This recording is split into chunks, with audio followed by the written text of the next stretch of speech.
So what we're going to do, I can see comments, so we're good there. All right, so I'm going to show you guys 3 edits here. We're going to go through some edits, kind of like what I do for creative edits. I'm going to do, it looks like a picture from Italy, a picture from Iceland, and a picture from Paris. So I got these lined up. I already have them pre-selected down here. So if you're just watching, you can kind of see kind of what we do for our trips. These are all the pictures from the trip. Kind of you can see the different variations. There was 5 girls in this trip, so we got different pictures for everybody. All right, so there's gonna be about a 10-second delay between what you guys are seeing or the audio and what pops up between what I'm doing. So if you have any questions, go ahead and ask them, and I'll try to bounce back. But I might be a little bit past that point in the video.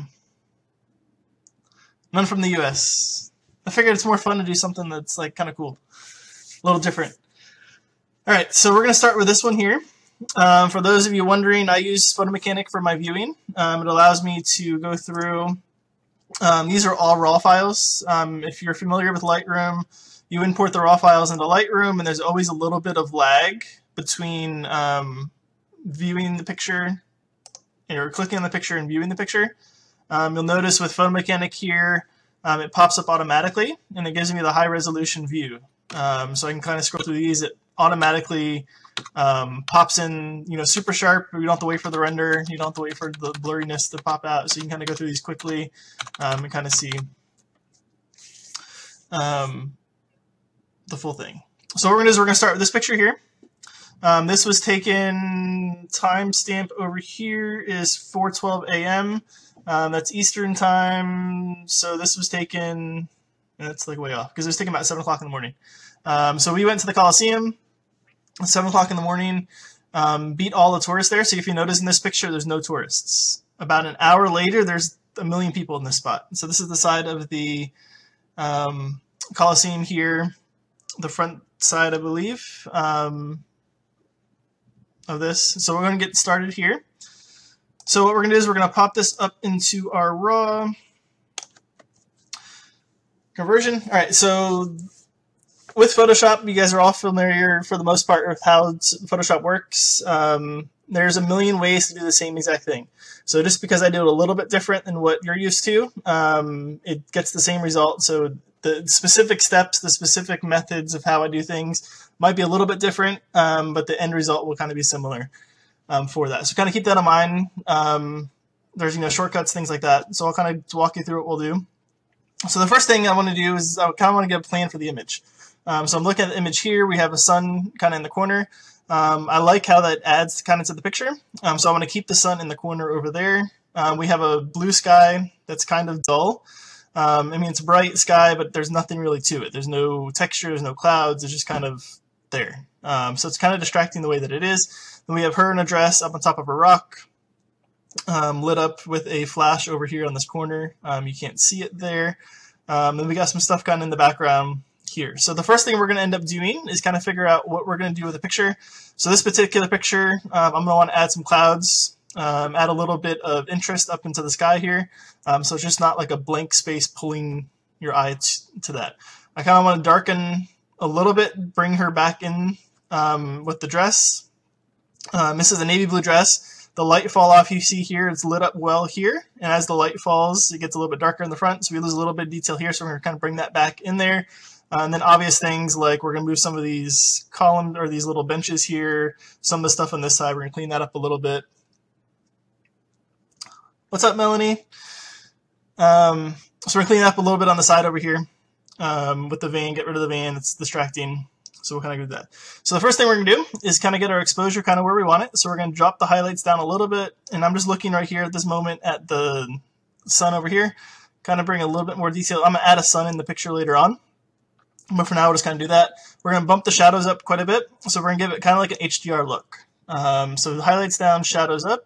And you'll notice here we get a little bit more detail into the front of the dress. It gives you more of that little navy blue color. So we'll kind of do it up a little bit. I'm not worried about the overall tonnage of the image. We'll kind of address that in a little bit, add a little bit of contrast in there. Lower the highlights down a little bit more. All right, white balance. We're going to drop a little bit. She's a little bit warm, so we're kind of drop it down a little bit there. Everything else looks kind of good. Blacks look good. If you want to, you can do a little clarity bump. I do sharpening and all that stuff later on, so I don't do any of that. So for the most part, when I do pictures, I'm just kind of hanging out here. If you wanted to go a little bit further, we can go over hue saturations. Like, let's just say for a minute that this sky was actually had clouds in the sky. We wanted to keep the sky. So we bring a little bit more detail into that. We can come to the luminance slider and drop the blues down, and that will darken up our sky a little bit for that. But since we're replacing the sky, I'm not going to worry too much about that for there. But if we had an original sky that was there, we wanted to keep that, we could do that. Same thing if you have like a sunset. You want to make it a little bit more dramatic, you can play with the sliders over here, play with color sliders. Skin tones are red and oranges. So if you wanted to pop a little bit more of our skin tone, come to luminance, you can slide it up and we can make it a little bit brighter, which I actually probably end up doing that on this one because I like that. All right, so overall, this is kind of where we're at with our base option there. So we're going to go ahead and open. The other option you can do is if you want to play around with it a little bit more, you can do smart objects. If you hold the shift button down, I don't know what it is on Mac because I'm a PC person, but the equivalent of shift, I believe it's command or something like that. And you can hold it down, you can see this pop open to, it says open object. That opens it into a smart object. So you're able to go back and change the raw adjustments on that. So it saves the adjustments, you can go back and forth and go back into it. I don't generally do that because once I get it set to where I need it to be, or where I want it to be, I just save it as that. All right, so we're open that. The other thing that I do that drives a lot of photographers crazy is I flatten my layers as I edit. So on occasion, it bites me in the butt because I have to go back and fix something. And if I didn't flatten the layer, I could have fixed it. But I just keep layers flat, and it keeps it simple in my head. Allows me to do what I need to do. All right, so the first thing we're going to do, we're going to grab our little smart or spot healing tool over here. And I don't know how much of my screen you guys can see in the video, but on the tools panel on the left, we're going to choose the spot healing brush tool. What that allows us to do is comes in here, we can do little spots. So Photoshop now has gotten like super advanced. It's super easy to remove stuff. Before it used to be cloning and all of that. Now with the spot healing tools, we're able to kind of remove stuff however we decide to. It kind of samples everything. So you come up here to the top section. It says content aware, create texture, proximity match. I do it on content aware because what it's going to end up doing is it's going to sample around the point that I select and then kind of sample from there. So we're going to do content aware. We're going to remove this little post here. We're going to move this white piece here, and that looks like a piece of concrete. So now you can see the post is gone. The little white concrete piece is gone from there. We're going to do the same thing with these. And you can see it does a pretty good job just sampling around it. Get rid of some of those black points. All right, this spot here, what we're going to do here is we're just going to bring up our clone stamp, alternate click over here. That samples your point at this point here. You can kind of see on our little tool here now that's what we sampled. So that's what we're going to be cloning or painting in. So we're just going to come up here. We're going to erase this little piece here. All right, so super easy to match it up. Just kind of erase this in here. And like magic, that is gone. Now, if we do a big brush, it kind of gives you soft edge. So if I come here, you can see we're starting to erase a little bit over her dress. So we want to keep the edge a little bit hard. So we just make it a little smaller brush tip. Come in here, and she is better. All right, so we're going to do the same thing on this side over here. Get rid of this little piece over here. We can make this bigger to kind of help us blend in. So the bigger you make this, the easier it is to kind of match like where the line goes. So we just want to make it so it doesn't look like it's fake. So we're going to kind of keep it parallel there. Come in here.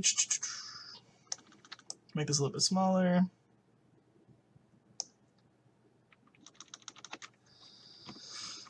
All right. The other spot we got, and we'll address this in a little bit once we get our toning and all that stuff done, is we have a little bit of shadow spot over here. I'm not sure what that's from. It might have been from the rocks here, but I don't think so.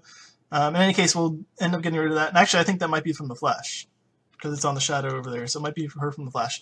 But we'll address that in a minute. So we got this step here. Got rid of those rocks. We'll fix a little bit of inconsistencies here once we start adding contrast and things like that as we go through.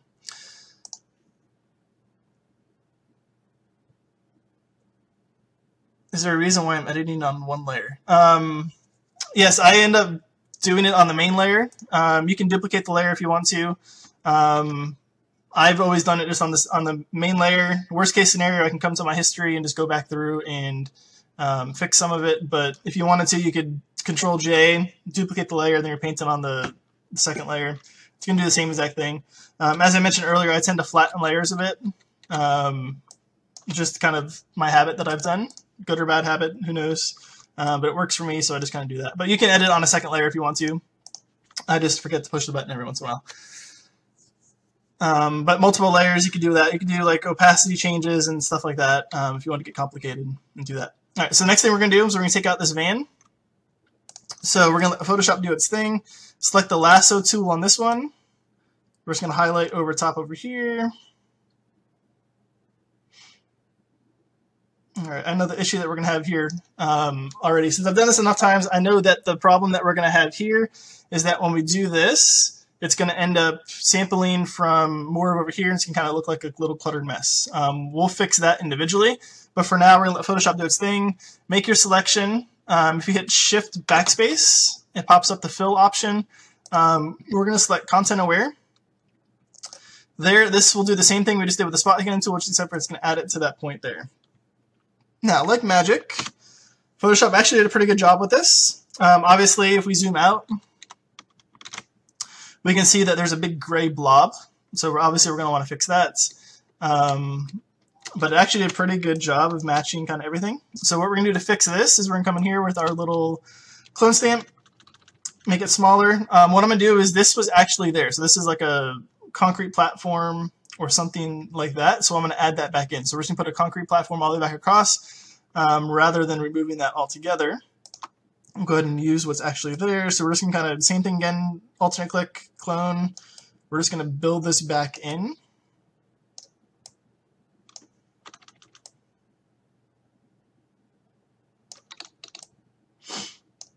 Just cloning through. And what I'm going to do is, because we have a little bit of color toning differences here, because this is a little bit more in the shadow than with the endpoint, I'm just going to go ahead and clone it all the way across so it's all even. The reason being is that if I don't kind of stop it, it ends up looking fake. So if I just do it all the way across, it looks like it's actually supposed to be there. And mind you, this is just the background section, so it's not going to be super noticeable. It's not going to be like right up in your face if it was like in the front. So now we zoom back there. Our van is gone. There's still a little bit of things over here that we're going to fix. We're going to end up fixing a little bit of this fence line right here. You can kind of see it doesn't come all the way down, so we're just going to bring the pillar all the way kind of down to the end here, make it a little smaller, make that like that, kind of come fill in all of these. We're going to fix this one, so we have a little bit of slants here. So when you're doing like slants and edges, you want to kind of keep everything the same.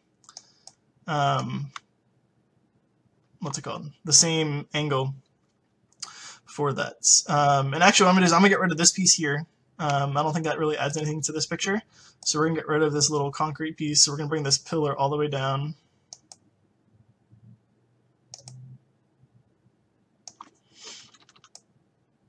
So we're just cloning the back of here.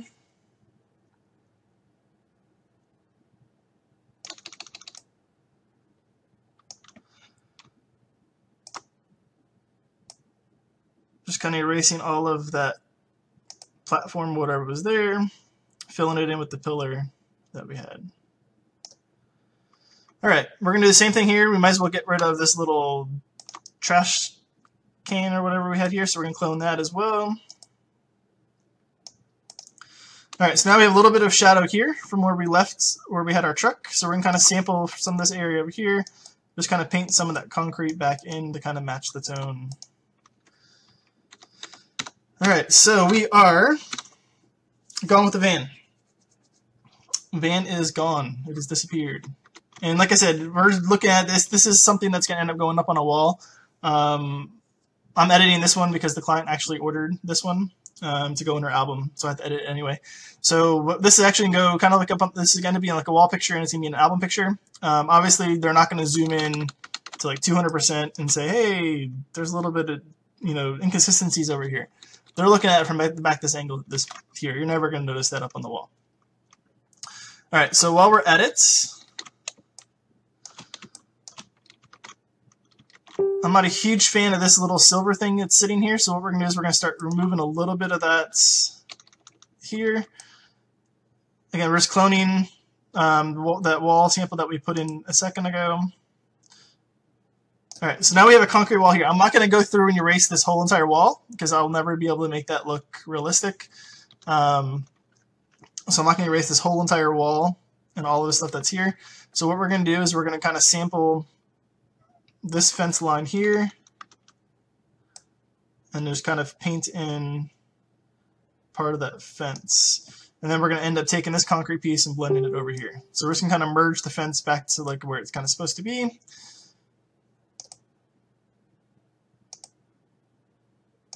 So behind that little piece would be an actual fence. So that's kind of what we have here. So then we're going to match the fence with our concrete.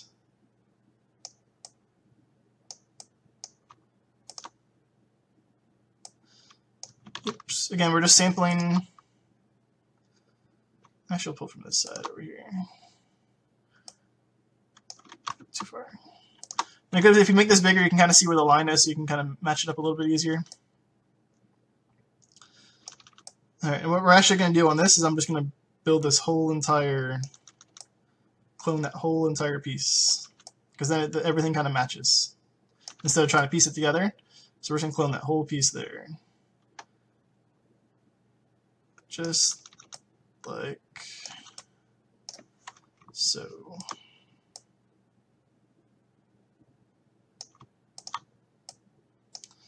Get those to match. Bring this down here. All right, so I'm gonna take some of these white, whatever these, I think there's like posters that are on the back of the wall there, so we're gonna take those out. Cloning those. All right, so now our little silver thing is gone. That's a little bit less distracting. The next big distracting thing that I see is this little piece here. And this looks like a visitor's wall information sheet, something like along those lines. So we're going to come in here, we're going to attempt to take this out. This is going to be a little bit more difficult, but we're going to give it a shot, see what happens. So what we're going to do is I'm going to clone this pillar. I'm going to take this pillar all the way down to here. Somewhere in this area, take this back down across this way, and then fill it in with the brick. So we'll start there. If you make a mistake, like it's a little bit off here, you just hit Control-Z, and that will bring you back to undoing what you just did. So we'll make this a little bigger so I can match the lines. It's a little bit off, so we're going to bring it. There we go. All right, so we're just going to do the pillar first. Do this whole thing here.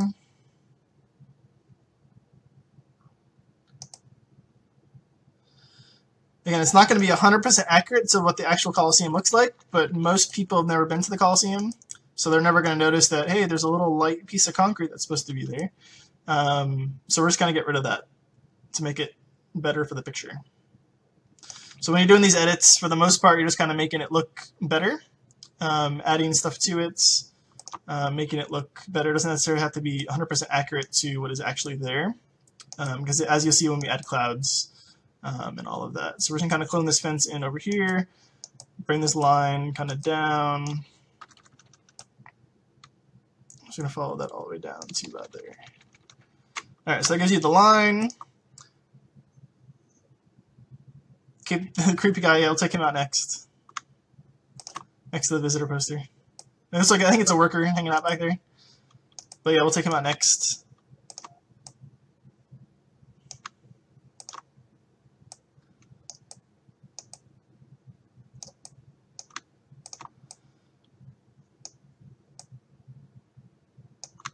All right, I'm going to end up darkening down most of this stuff anyway, so it's not gonna, I don't have to make it 100% perfect. But I will take it all the way down to the concrete. So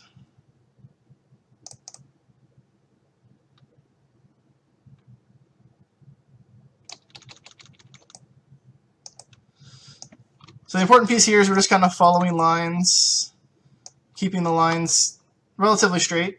It's an older building, so obviously it's going to be leaning a little bit. It's however many hundreds of years old.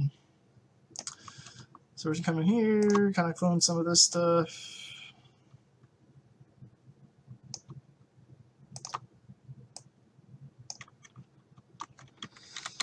All right, so that gets rid of the sign that's there. We're going to take the creepy guy out as requested. So we're going to zoom in here. I'm going to pull back the spot healing brush tool, and we'll see if we can paint him out of here. Let Photoshop do its thing, and he's kind of gone. There's a little bit of stuff to clean up in here, so there's kind of a little bit of clicking. But again, you're never going to notice that far out to there. All right, well, we will go ahead and finish up doing this post because I kind of stopped halfway through. So we're going to do this little column. Take this all the way down to the concrete.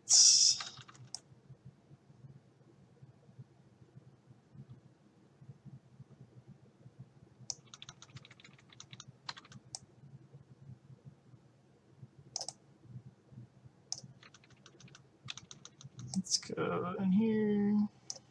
All right, so we're going to adjust that a little bit. All right, so we're going to bring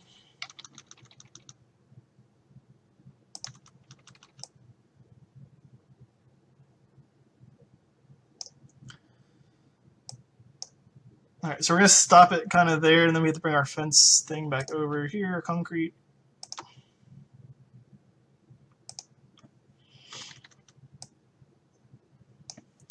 And what I'm going to do here is, like, this is supposed to be, this little spot here is supposed to be a little indent here, so we're just kind of start cloning from there, and then going over. Make our thing a little bit smaller, get a little bit sharper edge going across here. And all we're doing now is just kind of cloning over the fence that was there. So we're going to erase this little fence here. Erase that.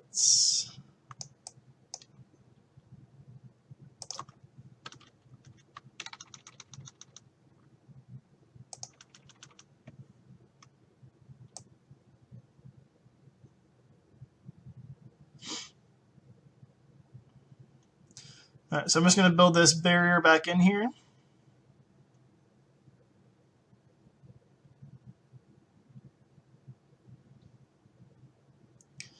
Oh, see about that point there, and then we're going to come back in here, erase this fence that's kind of still floating. So get rid of this fence, and too much.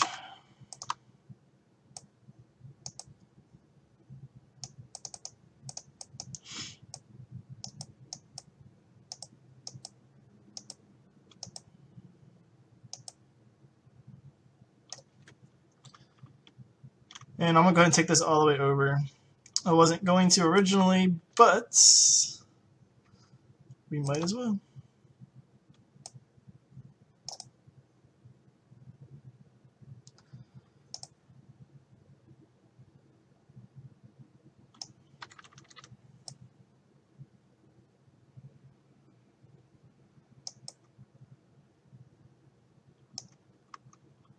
And then we're going to drop some of this down from here, get rid of our fence. So again, we're just cloning, using the clone brush, clone stamp, whatever you want to call it, getting rid of some of this fence that's going to be distracting.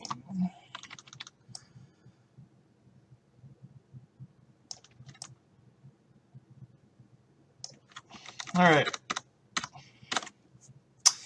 So to kind of give you an idea of where we're at, this is where we are now. That's where we started. Yes, I'm doing all this with the mouse. I'm like a pro with the mouse. I can't do those tablet things. Those tablet things drive me crazy. But anyway, so we've got, that's the before, that's what we started with. That's where we're at right now. So we've gotten rid of all of this stuff kind of in the background, made it a little bit less distracting, bring in a little bit more of the Coliseum. There. All right, so next spot we're going to do is, I'm not going to worry about these ones on this side. Those aren't as distracting as the other ones were, and we're going to kind of darken down this anyway, so we're not going to worry so much about that. All right, so the next thing I want to do is I'm going to do the sky. So what we're going to do here is we are going to make our sky selection. So I use the quick selection tool. Right click on the right below the lasso tool. I don't know how yours is set up. Mine's set up the quick selection tool. What I want to do is I'm going to select the sky first. Make a selection of the sky. Come in here in these individual pieces with the Colosseum. We're going to, since we're selecting the sky, I want to make more selection with the sky. So we're going to just hit the shift button, make more of a selection, shift button again, shift button, click, and it comes through. And then we're going to do it one more time on this side.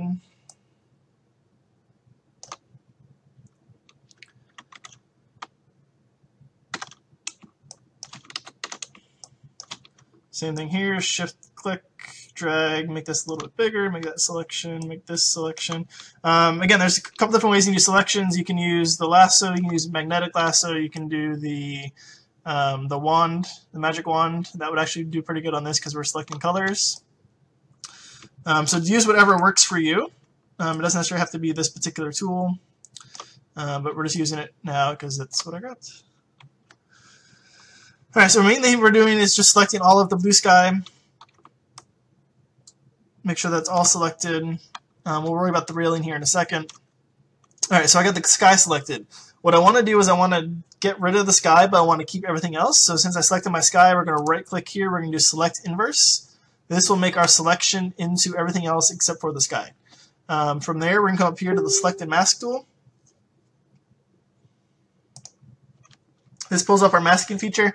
I'm not a huge fan of this. The Refine Edge was awesome in the other tools, the other versions of Photoshop. This one does pretty well. I'm not 100% sold on it, but it is what it is. So we use this. What we're going to do now is we're just going to kind of paint over some of these black lines. It's going to deselect some of the black lines, kind of refine our edge a little bit more.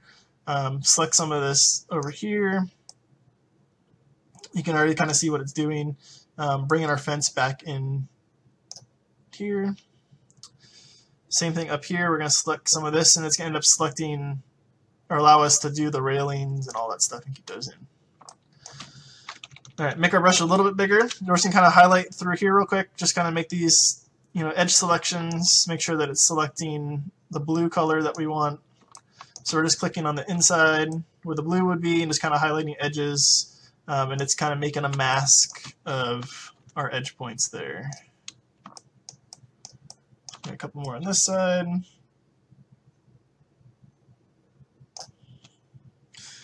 You can see it kind of does a pretty good job making the selection of the edges. Again, this is like a super easy one because you're just selecting like a bright color and keeping the dark colors. And then we got the same thing over here. So we're just clicking, kind of highlighting these edges, and it will make our selection here. Kind of highlight through here.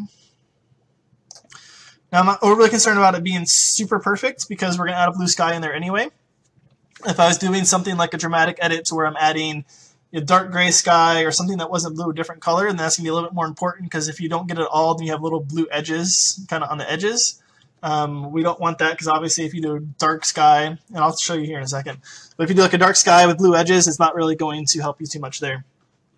All right, so on this side, the important part that we do here, over on the output selections, we want to do a new layer with a layer mask. What that's going to do is it's going to put this whole layer that we just did, the Colosseum, her, on its own layer, so we can add stuff below it, and it won't affect the actual image here. So now we're getting into layers, as we talked a little bit earlier. I think Tamaya asked me about the layers. So new layer, layer mask. So what that's doing is it's putting all of our Colosseum, our subject, on its own layer. So we can do whatever we want to. We can create a new layer underneath her. I could fill this with brown, and it just fills in that. So kind of looking at this here, and this is kind of a good point. I had mentioned earlier if we're doing this like a gray sky, let me just bring in a gray here. Obviously you wouldn't do this with a solid gray like this, but you'll notice here we got a little bit of edges kind of in this corner here. So it didn't do a perfect job. So if I was doing like a gray sky or like a darker sky that wasn't blue, then I would be worried about, obviously this point here. That's going to throw away, that's going to tell you that it's a composite picture. So we want to kind of get all of that. So we have the layer mask, we can go through and paint all that. Since I'm keeping it blue, It's the same tone, so you're never going to even notice that on there. So there. All right, let me pull up my sky folder.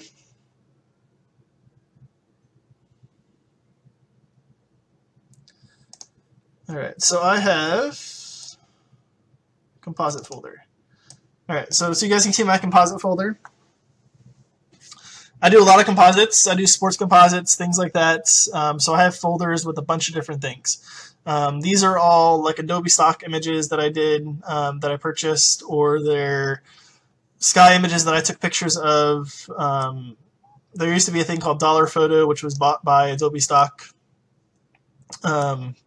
That I used to be, and it was like $1 per picture. Now it's a little bit more expensive with their membership. But these are all things that I have accumulated over the years, so I put them all in folders. So we have things like alleys, we have animals, we have like beaches and, you know, bokeh if we want to do that. We have bridges, there's fire and smoke. So if we open this, we can see different fire things. So I've done different things with these, 4 different pictures. So I just kind of keep them all labeled. Here's some ruins. So like when I did a picture of like a sports team, we put them up in the ruins and things like that. So I have them all labeled so I'm able to find them quicker. We're going to use here clouds and skies. So these are all different sky things that we have. My beach folder also has some blue skies that we can use, but not quite what I'm looking for. So I'm going to open up my clouds folder. These are all different clouds that I had to choose from. Going back to the original picture, we have a sky here that was photographed with the sun in the background. So the sun is coming through on this side over here. So everything else is kind of shadowed. We have light. If you look on this side, we have light coming through the pillar. So we want to kind of match that. We want to bring in a sky that actually matches the lighting in the scene. So we want it backlit. We want a sun, you know, kind of like a sunset type picture or a sunrise type picture with the sun in the picture. We don't want, for example, a picture like this one. This one doesn't have the lighting. The light is coming from above the camera. If you look at the clouds underneath are dark. The clouds on top are brighter. So that means the sun's coming from a higher angle. So we don't want that sky. If I ended up throwing this sky in there, and this is the biggest mistake people make with composite pictures, is they don't match the lighting. So I have that sky. That looks fake. So you can tell it looks fake because there's no sun coming through here. So we want to kind of match the lighting, match the angle of the light that's coming in to our picture. So we have different options here.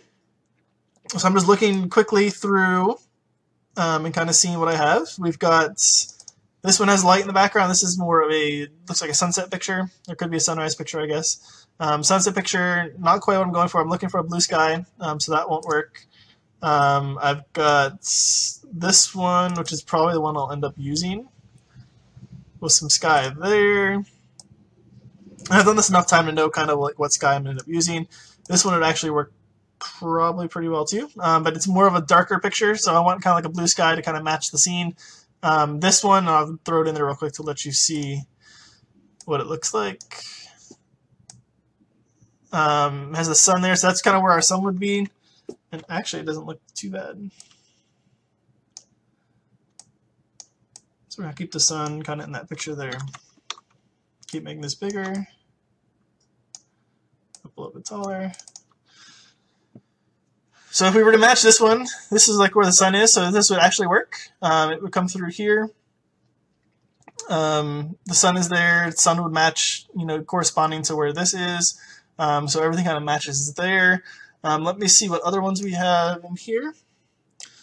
And a lot of times this is what we do. We end up doing trials. And I'll just throw a couple of them in there just to kind of give you guys some ideas of what we could do. Let's throw this one in there. Now also keep in mind that we can do pictures like this. So this one, when you're doing your composites, you don't have to be looking for one. Okay, the sun is on the left. We have to do on the left. So this particular picture, we could use this one. Hit Control-T to bring it free transform, right-click, flip horizontal, and now our sun is on the left. So we could use this one up here. It's not quite the toning that I'm looking for. It doesn't look too bad. but not quite what I'm going for. But nonetheless, it would work. This one's a little bit dark. We can match toning, and we'll do some of that here in a second. But this one may or may not work. I mean, that would kind of be it. I don't like that one. It's a little bit dark, so we'll skip that one. This one over here, let's see here, what else we have in my magic folder of pictures. Alright, so I think I'm going to go to the one I was going to use originally, which I believe was that one. Yes. Actually, I may not use this one.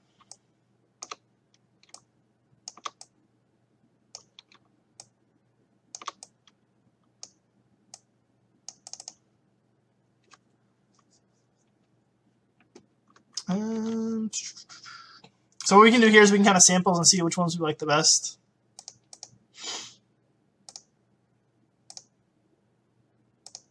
I'm actually going to use the one that last one I brought in.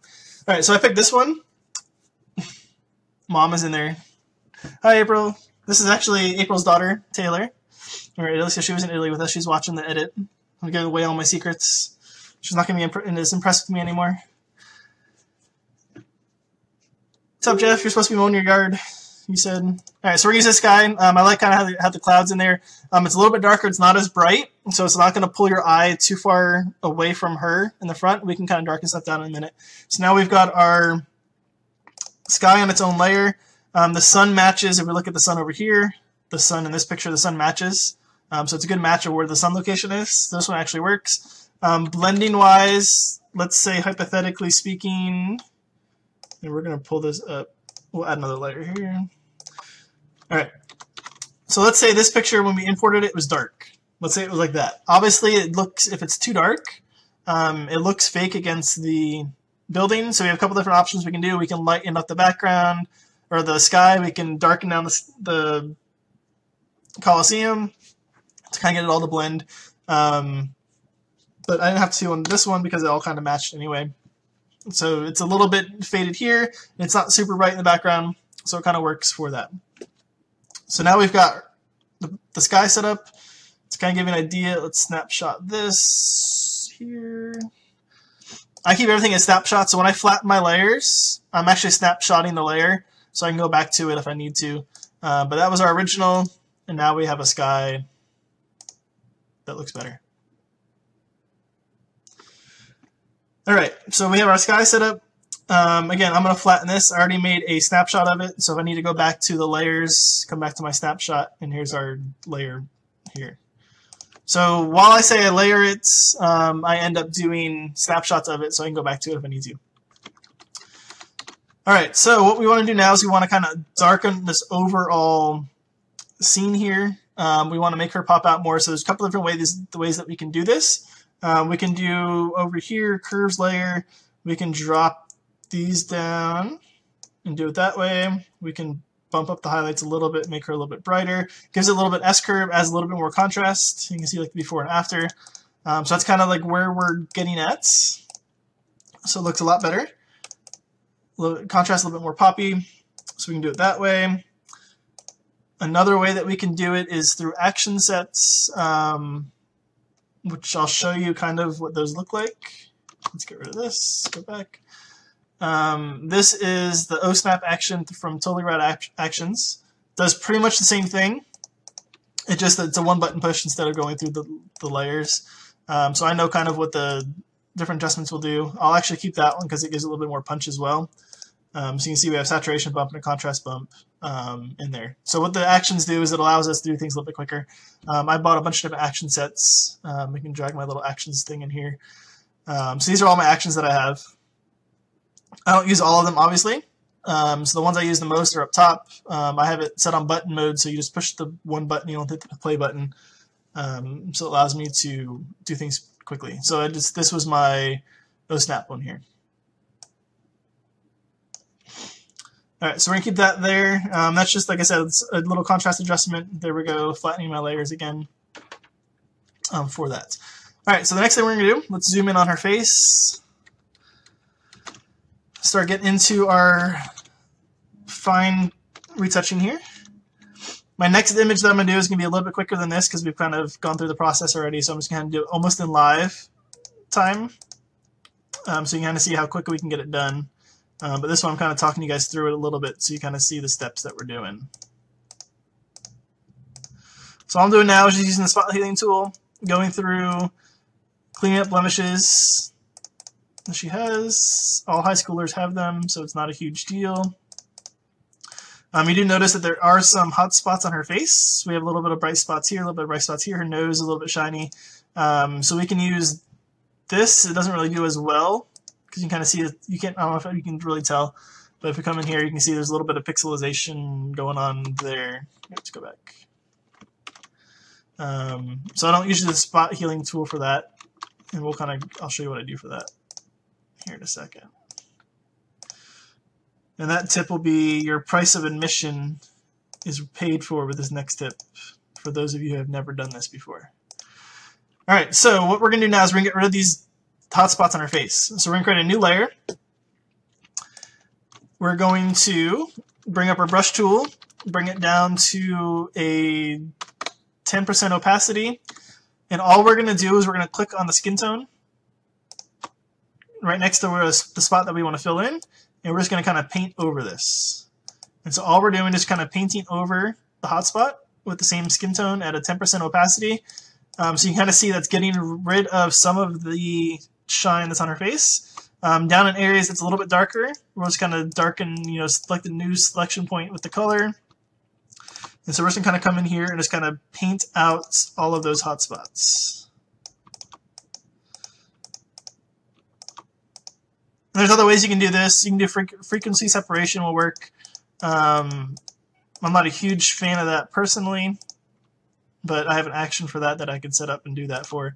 I'm just one of those people. Frequency separation is kind of new. It kind of keeps textures in the skin. For the most part, we're not erasing texture too much. I mean, we're going over a little bit with the pores, but this would be spots that we wouldn't really want texture anyway. From there.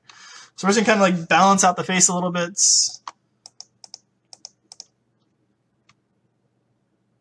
Kind of come in here, lighten this up a little with the lips.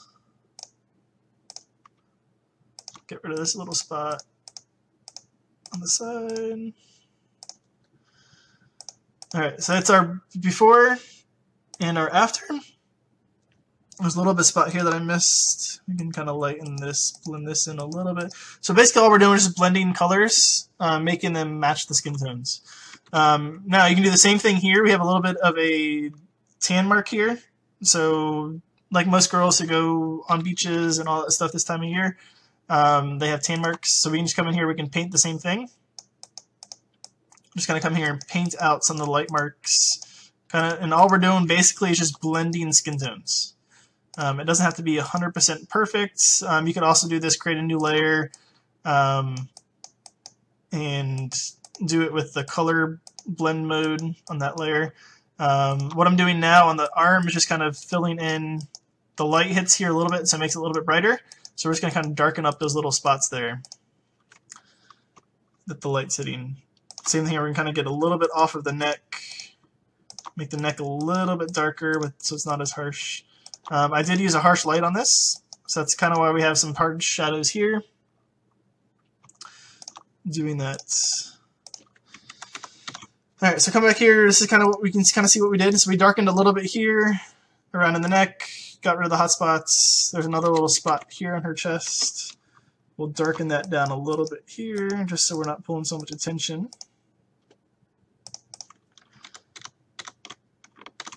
All right, because we want the attention going to her face. So I'm just coming here a little bit more, kind of darken down some more of this. You can probably do the same thing with the burn tool. That's pretty much what we're doing. We're just doing it on a separate layer, using the paintbrush to kind of paint in the colors that we want. All right, so there's where we're at. Pretty big difference. You can see the two there. All right, so now blemishes are done. We're going to flatten this layer again because I flattened my layers. You can keep them all open if you wanted to. The main reason I flatten my layers is that I use a lot of actions for different things, and I'll use a plugin here in a second and kind of show you like a Topaz plugin and my Sun plugin. I can't do that to all the layers. If I have all the layers selected, it doesn't apply the filter that I use. All right, so next thing we're going to do, run portraiture. So I duplicate the layer in portraiture. The reason for that is that it allows me to adjust the harshness of portraiture. Generally speaking, I do portraiture in 2 steps. Step number 1 is I'm selecting the highlighted side of the faces. I don't know if you guys use portraiture, but if you haven't, it's a skin softening tool, makes the skin nice and smooth. Hold the shift button, you can select different colors within that range. So I'm just kind of holding shift down, clicking through the picture on all the highlighted sections. On the right hand side here, you can see what it's being applied. So it's applying it mostly to the darker spots. So we'll hit that OK on that.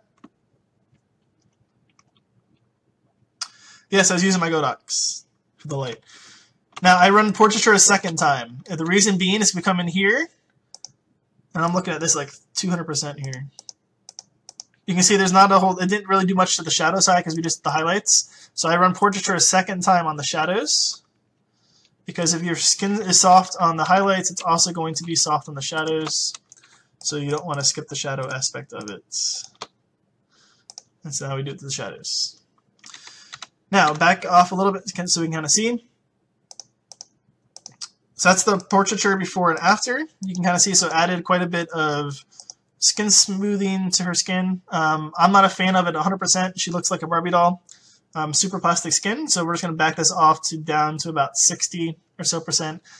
Gives it a little bit of softer skin, but not the super plastic effect. Again, flatten my layer for that. All right, so let's address our little thing on this side over here. So we have our shadow from the light, I'm assuming, here. So we can do this a couple different ways. I can create a new layer. We can paint over this, select our color there, kind of paint through here. I'm at about 10% opacity. We can go up to 50%. So we kind of do it. Doesn't really do, I mean, it pulls it down a little bit, but still kind of makes it look fake. So what I'm going to end up doing is we're just going to clone it out here.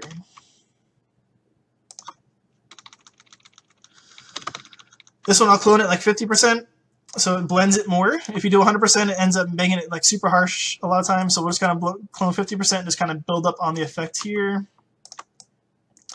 Make sure we get our line lined up from the building.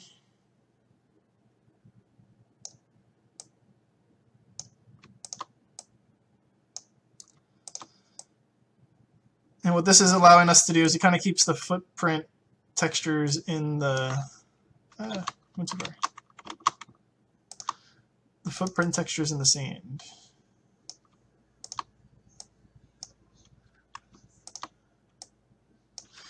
All right, that's good for now. All right, so we'll kind of do that. So for those of you keeping track at home, snapshot that. We have our before and our after up to this point. So we added the sky, took out some of the buildings, got rid of some of the distracting elements in the background, and kind of building from there. All right, the next thing I want to do is I want to do my sky, or my sun. So I've got a flatten layer here. I'm going to use my filter here. It's called, and actually let me save this real quick, because sometimes this thing messes up.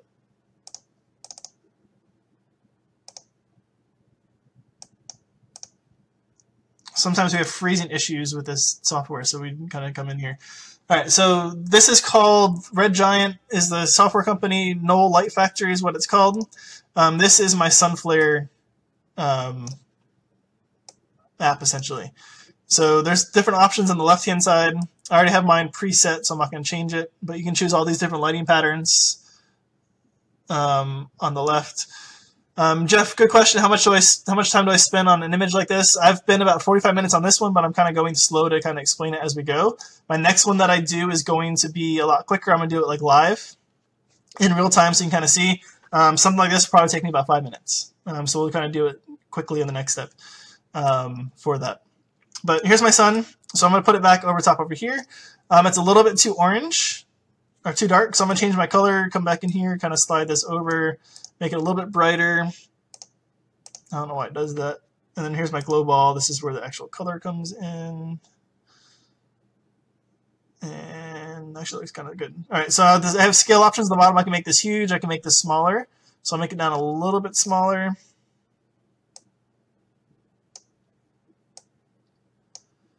And we'll kind of bring it in kind of like so. So that just adds a sun flare kind of in the corner. I mean, it's there in the original picture, so we'll keep it in there for this particular one. So we're kind of getting there. So what I'm going to do now is I want her to pop out a little bit more. I'm going to make a selection around her.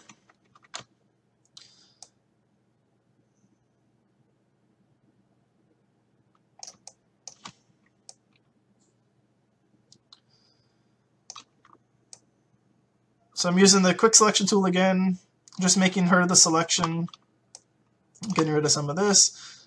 This can be a little bit loose. It doesn't have to be super perfect. So I'm not going to do the mask on this one. I just want to kind of give her like just to outline her a little bit because I'm going to use an action real quick. What the action is going to do is it's basically a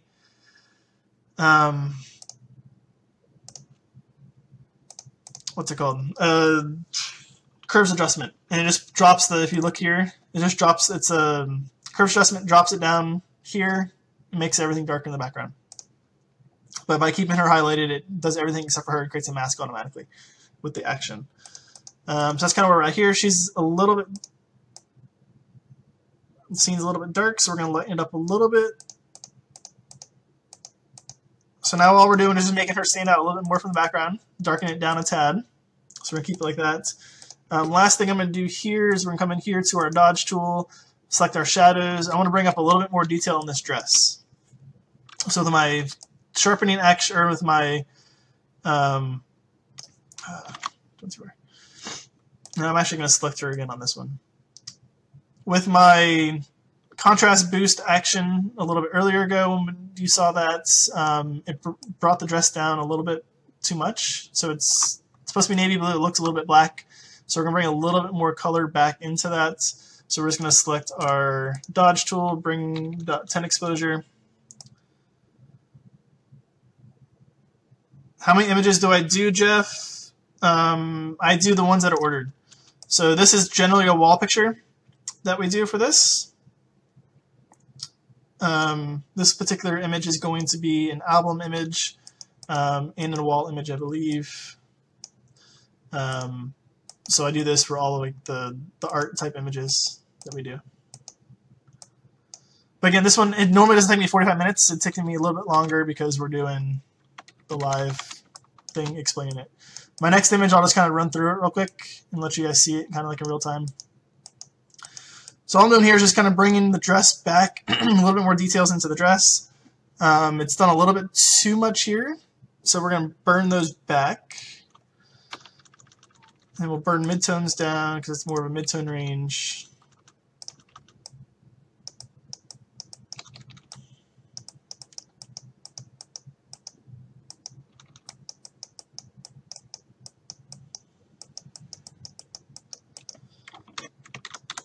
All right, so we got the colors back in, dress back in. This one is pretty much done. So I'm just gonna, actually I missed the spot here. We're just gonna kind of come in here as a little blue spot. I don't know what this is. Get rid of some of these rocks here. All right, so we have our before image. So that's what we started with. That is after our, let me show you the actual before.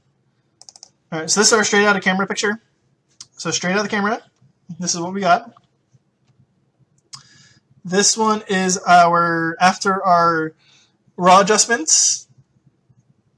So we're here after the raw adjustments. This is what we have. This is the base that we started working with, and this is where we ended up. So that image is ready to go. The other option that you have here, and I promise you guys I'd show you this, so we'll run through it real quick. Let me save that. We have duplicate the layer. So you guys that don't have Topaz Labs, their plugin suite, their plugin suite is awesome. They have a bunch of different things you can kind of see here. There's some clarity, there's some clean, there's some denoising, which is like a noise adjustment. Topaz Adjust has a lot of HDR effects. There's lens effects that you can do to this. You can do remasking, you can do masking tools. I don't like that as much as the Photoshop version. So there's a bunch of different options here. I'm going to use Restyle. Now what Restyle allows me to do is it allows me to take a finished image and I can add to it. So there's certain things I wanted to do. If I wanted to make this desaturated a little bit, we can desaturate it. On the left-hand side, there's all kinds of different options we can choose from. I'll keep it in the fashion aspect here. If you find one that you absolutely love, you can star it, you can save it, and you can go back to it later. So these are all like my presets that I've used before for different things. Like this one here will kind of make it a little bit faded. So just adding a little bit of adjustments to it based on different things. So we can come back here to the fashion. There we go. All right. So here's the whole list of different things. So if we wanted to kind of fade this out a little bit, not make it as, kind of make it a little bit more grungy looking, kind of, or like old type look, kind of like a blue effect to it possibly. We can come in here, find something that looks through your preview.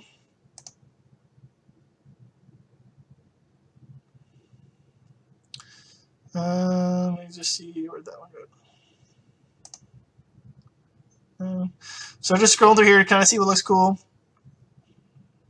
And every once in a while, I'll just kind of come in here and kind of play and kind of see what options we have and what we can create from this. All right, so let's use this one just to kind of show you. I did it on a duplicate layer, so I'm able to go through and change it later on.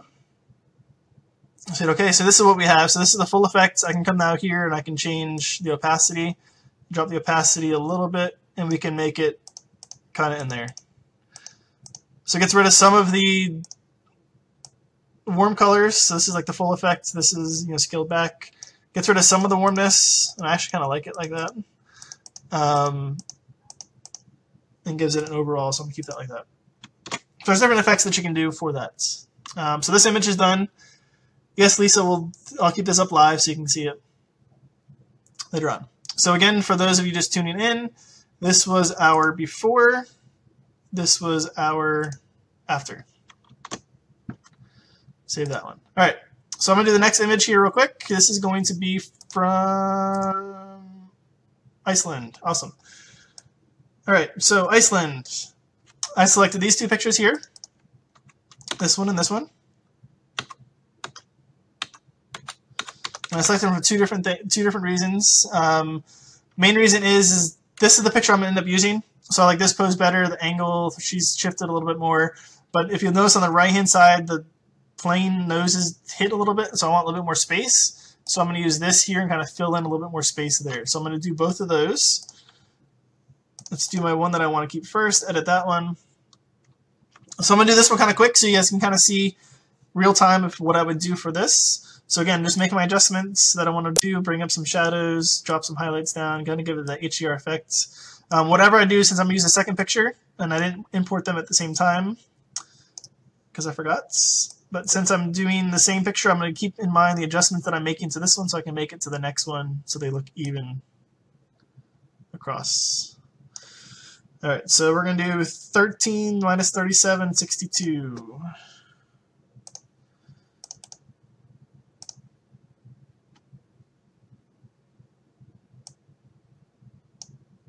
All right, 13 minus 67. Well, I forgot what that was.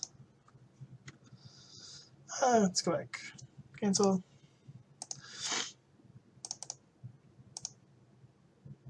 $13 minus 37 plus 62. All right, 13 minus 37 plus 62.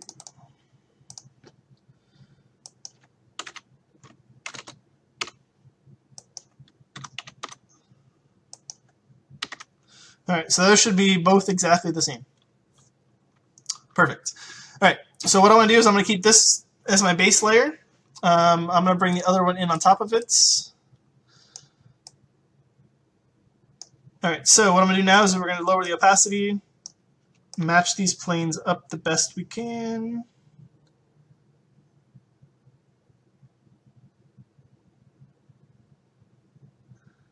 They're not going to be perfect because I shot them at slightly different angles.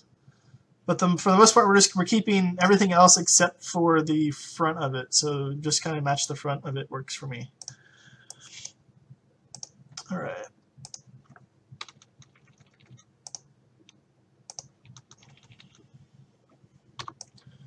All right, so we're just gonna start masking this back out.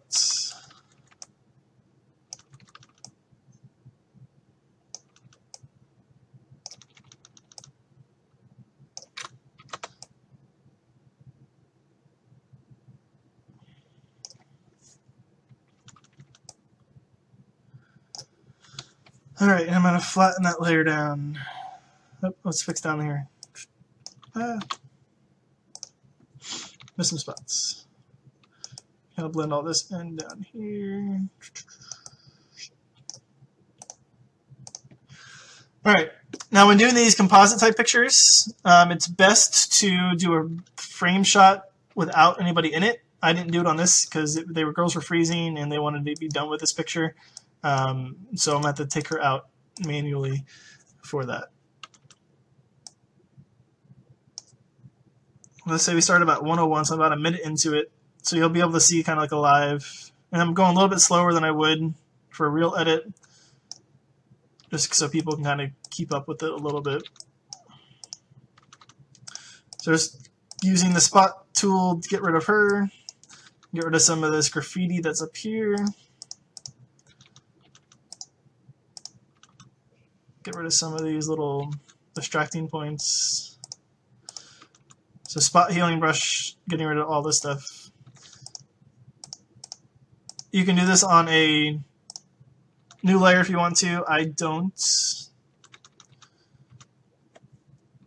All right, so we're good there. All right, let's come in here. Dodge. We're going to dodge a little bit of the highlights, make her a little bit brighter. Make my selection around her.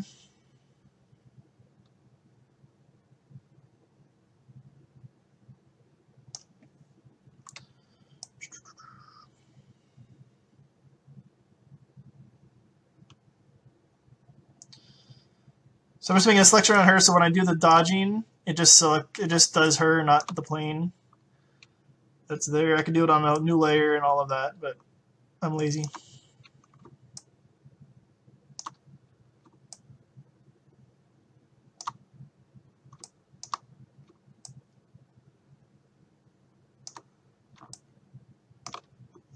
Where's that?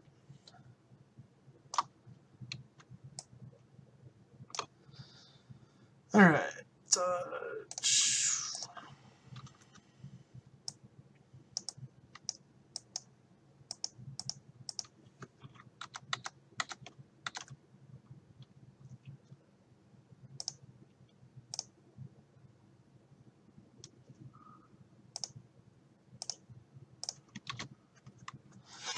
All right, so we just made her a little bit brighter. We can come in here, we can dodge some of these midtones on the veil, kind of bring that up a little bit here. Maybe some of the back. Let's do some of the shadows. Get rid of some of these shadows in the back. All right. We're going to come in here. I'm going to liquefy. So all I'm going to do here is we're just going to kind of shape her body a little bit to make it a little bit more flattering.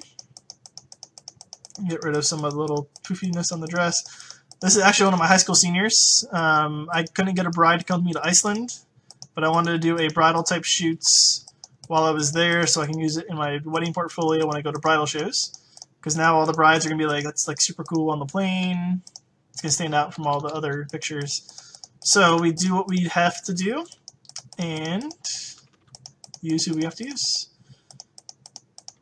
And since it's going to be kind of like, I envision this as like a wider shot anyway, so it wasn't going to be super important that she looks a little bit older, because you're really, in all honesty, you're not going to notice her face when you see this picture.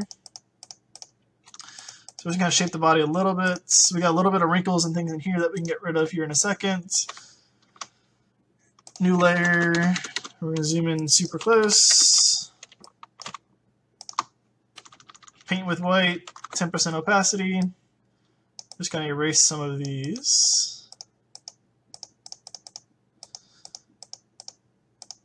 And I'm going to bring in a black brush, new layer, 10% opacity still, And we're just gonna kind of paint this line because it's just making her a little bit skinnier as well.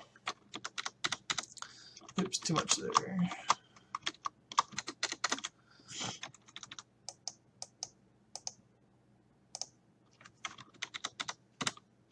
Alright, so we just kind of essentially made her skinnier, even though it wasn't overly necessary. Alright, we got a little bit of color issues going on with the flash.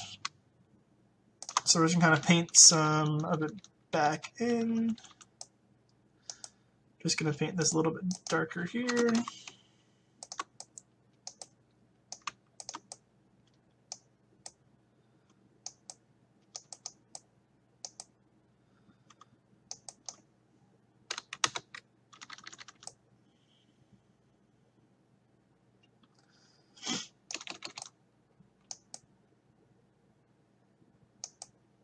And we're not trying to get it super perfect. We're just trying to erase some of the spill. Again, the girls were freezing cold when we did this picture. I had one of the seniors was holding the flash, and she kind of turned it a little bit too much into the plane, even though I was using the Magmod grid to kind of highlight and kind of eliminate some of the spill. But she turned it a little bit too much, so we still got a little bit of spill. So we're just going to erase some of that here. So you kind of see kind of what we did. And it's just basically painting on low opacity to kind of erase some of that, bring your attention back into her, and kind of lose some of the detail there in those hot spots. All right, so right now my eye, if I close my eyes, open them up real quick, they go up to the sky. So what we're going to do is we are going to darken it down a little bit. So make my selection, highlight all of this, use my action that I have, which is the multiply, basically, or curves layer. We can erase some of this.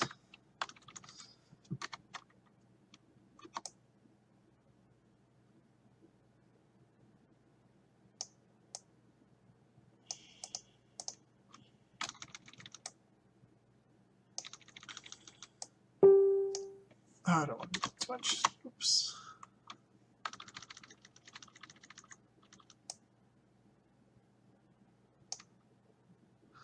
The action that I do for the sky is basically I created it's through Totally Rad option or actions. It's called Smokeless Burn. If you want to do it yourself, basically create a new curve layer. You would record an action as you do this. Drop it down to about there, and then that's your action. But it does it and allows me to do it in one click and be done with it. So I just kind of, like I said, darken the sky a little bit. So we got to paint in a little bit on our veil coming here.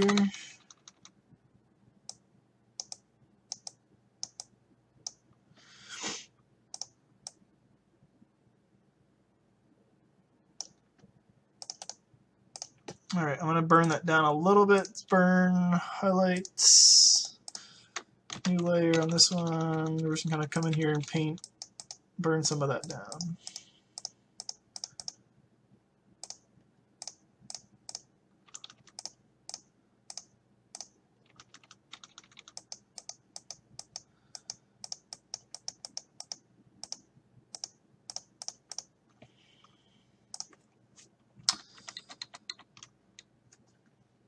All right. And do some color balance changes.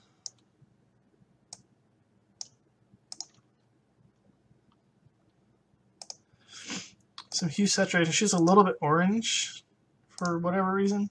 So we're just going to lighten up those tones so she doesn't look orange.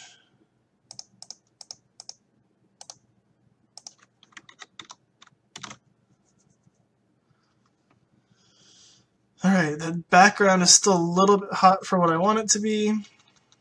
So we're going to come back in here, burn some more highlights down.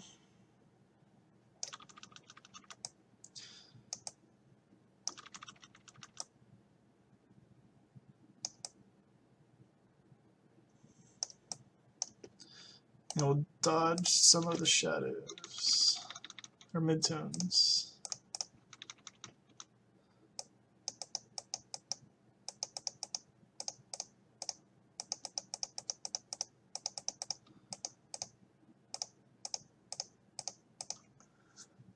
So those of you that have never been to Iceland before, this is the crashed plane. It crashed in the 60s. So it's been there for quite a bit. The U.S. Navy, everyone lived in the crash, so it wasn't like somebody died there.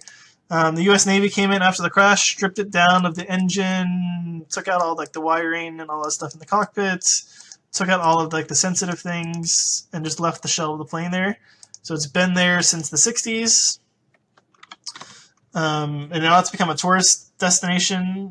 Blame Justin Bieber for that. So I guess he did a music video, and he did like rolled the skateboard off top of it or something, the girls were telling me. So ever since then, it's kind of become a must-see location there in Iceland. So usually when you go there, there's a million people. What they don't tell you, when you see this online, it looks super cool, you're all excited about going there. It's a 2-mile walk to get there. So we took all of our gear, all that stuff out there. I took the dresses.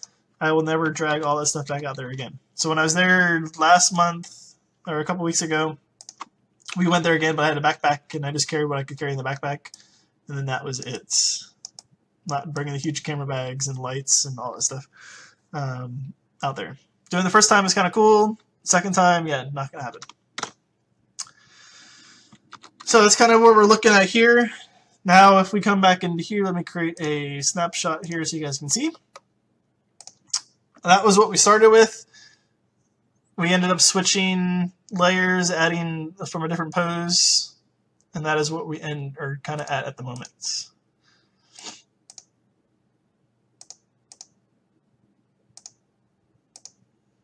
So quite a bit of difference.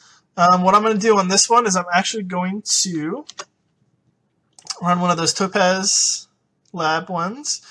Topaz Restyle. I duplicated my layer so I can make adjustments to it. I'm looking for a little bit more contrast here with kind of almost like a black and white tone.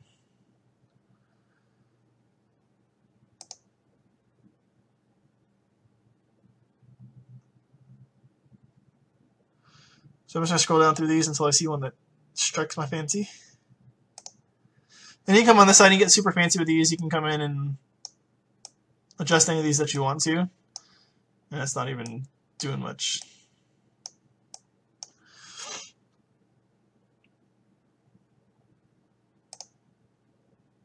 But this is just basically adding, we'll kind of start with this, do this one. Limits.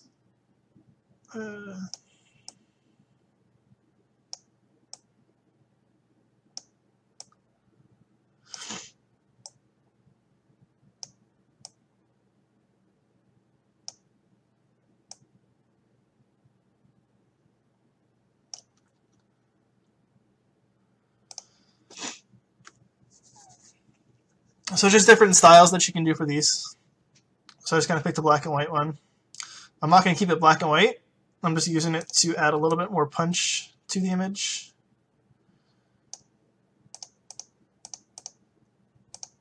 So it adds like kind of like a little bit of a grunge feel, desaturates it a little bit, adds a little bit more contrast to that. Because this kind of scene, if I have like a bright image, doesn't really go well. So we kind of desaturate here a little bit. Another tool that you can do, and Google kind of got rid of this on their updates, or they stopped supporting it. Nik Color Efex.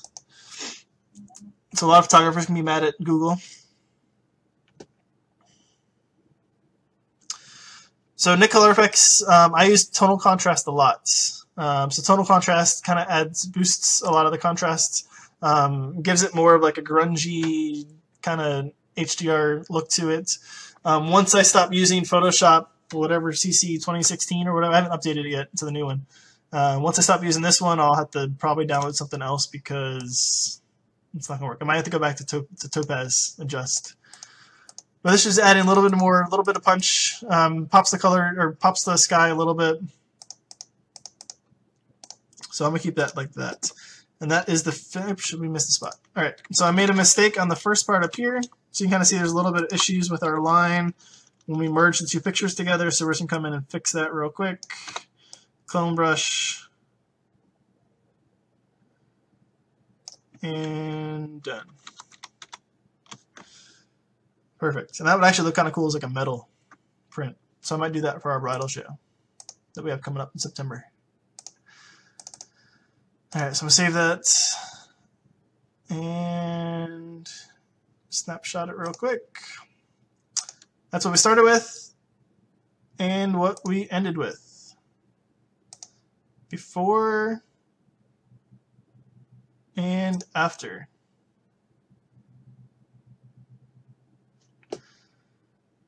All right, so that one's done. This one's done. All right, do one more for you guys real quick. Let's close this one. Let's close this one. All right, let's do Paris. All right, so this one's from our Paris trip. Take it easy, Jeff. Thanks for joining. You can catch the next part when we do the next one. All right, so this is my last image for the night. It's gone a little bit longer than I had planned on it, but we'll go ahead and show you guys this one. This one's gonna be a little bit more complicated. I'm gonna attempt to do this by myself. Normally this would be something I would send off to like Evolve or something like that to do. I actually sent it off to them and they rejected it because there's too many people. So I'm gonna go ahead and try to edit it and see what happens. So I have not done this one. I just looked at it tonight and said, hey, let's do a hard one to do and see what happens when we do a hard one. So I can't promise this one's going to look very good, but we're going to give it a shot, and just so I can show you guys something a little bit more complicated. This one involves flipping stuff over, things of that nature. So we'll kind of play with it. The pose that I'm going to use on this one is going to be this pose here. So this third picture, I like her positioning. I like her arm in the picture, all of that. The one that I posted on Facebook, if you guys follow me on Facebook, was this one here. This was the original picture of it, but I didn't edit to it. So this one I'm going to use as the main exposure. I'm going to actually save all three of these because I need to use them for something. So we're going to copy them. So the cool thing about, and I'll kind of show you guys this, is kind of cool. So Photo Mechanic is kind of like Bridge, except for Photo Mechanic works a little bit quicker. So we're going to copy these selected folders. I want to put them into a separate folder so that I can pull them a lot quicker, because I'm going to put them all together so I can do the same adjustments in Photoshop together. So let's find the folder down to here. We're going to do Photoshop. All right, so we can show you something real quick here while we're looking at that. And this will be a tip for anybody who has no clue how to name their images. This is my file layout. So this is my main folder. You'll notice it has a bunch of numbers. So this is the year, so 2016 fall pictures for the school that we did, 2016 portraits, 2016 weddings, 2017 portraits, 2017 weddings. So all of my main folders are the year and the type of session that it is. Click on the portraits. These are all done by date. So it says January 1st, 2017, Taylor New Year's. So it tells me where it is, who it is, the date that we did the pictures. Down here, this is the one I'm working at the moment. So this is our Stockholm Paris trip on March 10th. Inside of here would be our, let me find one I haven't deleted pictures out of yet. All right, so I just did hers the other day. So when you go into the client folder, these are all the raw pictures. So I import them all into the base folder. What I do then is I go into Photo Mechanic, make my selections of Photo Mechanic. I'll go through and hit, you see these are red, I'll do 1, 1, 1, 1, yes, yes, yes, yes, no, no, no, no, no, yes. So I only highlight the ones that I say yes to. So these three I said, oh, these ones are all my selections folder, so I said yes to all those. But on these ones, you'll notice if this was the regular folder, these would be the ones that are yeses. So then I can come up here, edit, select color class, select my red ones, drag those into a folder. The folder I create is my selections folder. These are all the raw files that I selected, so these are the ones that get edited. So I send them off to Evolve. Evolve does the color correction. These are my working files. These are the ones that the clients are going to see. So it keeps it separated from the regular RAWs. These are the ones that are getting discarded. So those are going to go bye-bye. Once the session's delivered, once the session's done, I delete these raw files, keep the selections folder. So if we go into our Paris trip again, 310. So I delivered all these pictures. They did albums, all that stuff. So I deleted the main raw files. They are backed up on the hard drives, external hard drives. So I have copies of them if I need to get back to them. But I don't want to bog my computer down with raw files and never use again. So we now have a folder that has our selections. So these are all the image selections that I showed them. So these are the raws from those. We have signature edits. I did a couple signature edits through Evolve. So those are the files for those. These are the ones I just created, the Photoshop ones. The favorite ones, these are all the ones that I posted on social media. I used them on websites, things like that. So like this picture here, it's the Evolve edit picture. So these are all my favorites. These are the blogs, Facebook posting, things like that. The edits folder, what that is once I import into Lightroom, I export them as a catalog. You send them to Evolve. Evolve sends them back to me. I put them back into Lightroom with the color adjustments, export them as JPEGs. That's the edits folder. I don't know, I'd already sorted them out. So the edits folder normally gets those files. If we come to here, so these are all the JPEGs after they've been color corrected. So these are the ones that when I do the viewings, these are the ones the clients see. So I just show them the straight out of the camera pretty much. Color corrected images from Evolve, that's what they see in their thing. And then I created a prints folder. These are the ones that the clients ordered as prints. And then there's an album folder in here somewhere. Somewhere she did an album, maybe even one of her other folders that we did. But she ordered an album, so we did an album and all that stuff. So that would be the album folder. Here's an album. So here's her book. So these are the books. We have a destinations book. These are all the pictures that she used in her destinations book, so I copy those pictures into the album. This is the printed version of the album. So it keeps everything within the client folder, so I'm able to go back to it quickly and find them for what I need. All right, so we're going to use these files here. We're going to import those into Photoshop all together. The reason for this is that I can now have them stacked on the side. So I can do the same adjustment because they're all lit exactly the same. So I can do one adjustment, get them all set where I want them, up the shadows, down the highlights, add a little bit of contrast, drop the exposure a tad, bump the blacks down a tad. Now I can sync those together. And now they all have the same exact things done to them. So I can open them all together and go from there. So now it's going to open all three images. All right, so we're going to work from this image here. This is the base image that I want to keep.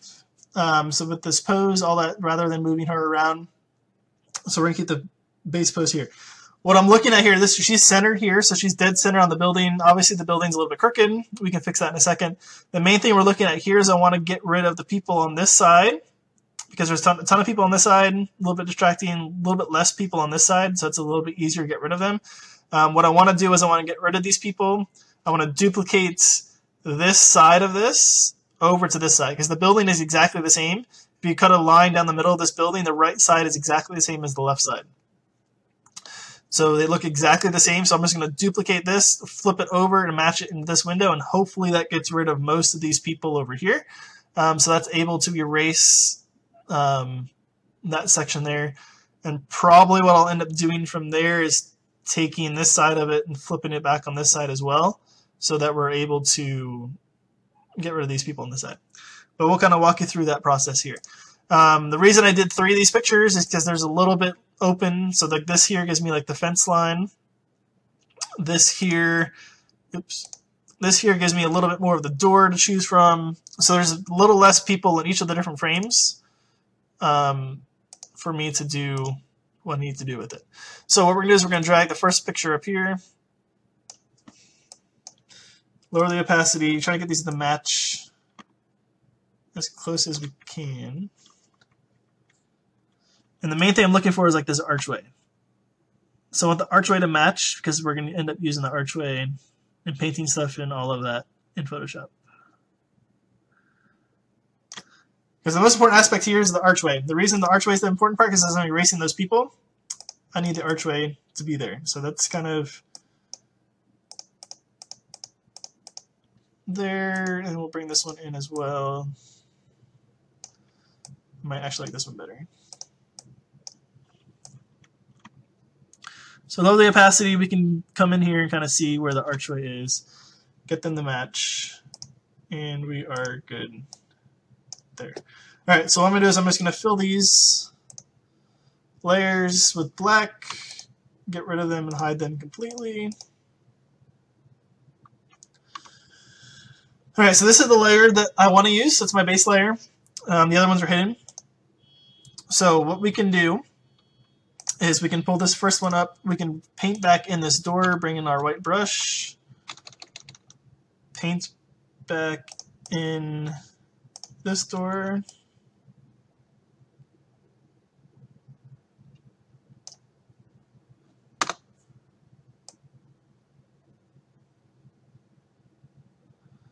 All right. All right, so what we have going on here is her arm is coming in from this picture, and the door is a little bit straight. The original picture, it wasn't straight, so we're going to kind of make that a little bit crooked.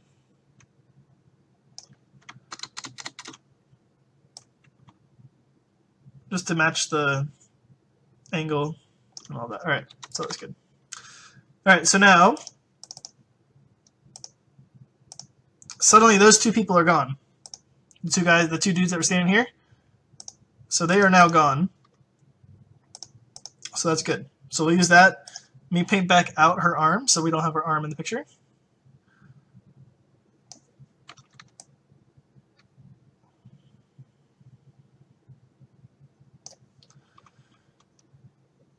And let's see what happens if we paint in. All right, so she's still there. All right, but so we're getting a little bit of her in here, so we're going to paint her out here. But I'm going to keep that section that I just painted in because now we have a little gap here. So there's a little bit more space that we have. So we have those two. And let's see if we have any people that we can get rid of on this side.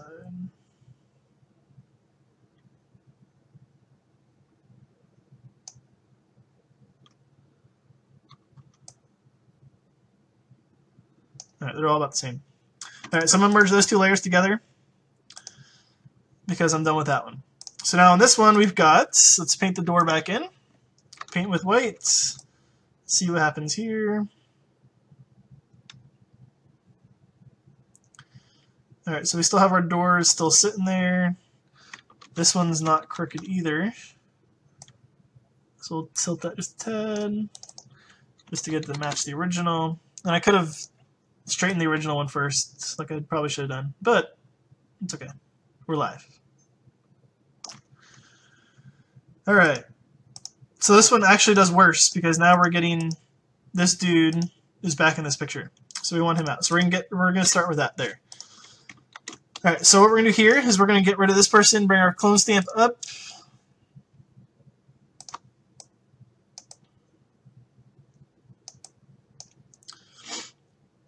And what I'm going to end up doing is I'm going to end up getting rid of all of this. So we're going to get rid of this fence. So I'm just cloning the archway all the way down to the floor. Because in real life, that is all the way down to the floor without this fence there. We're going to get a little bit of repetition. We might be able to fix that here in a second. But for now, this can go all the way down to the ground.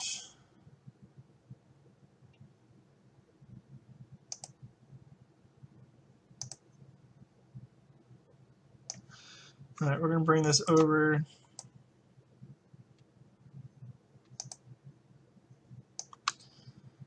All right, let's get rid of some of this stuff here. Shadows from the guys that were left over.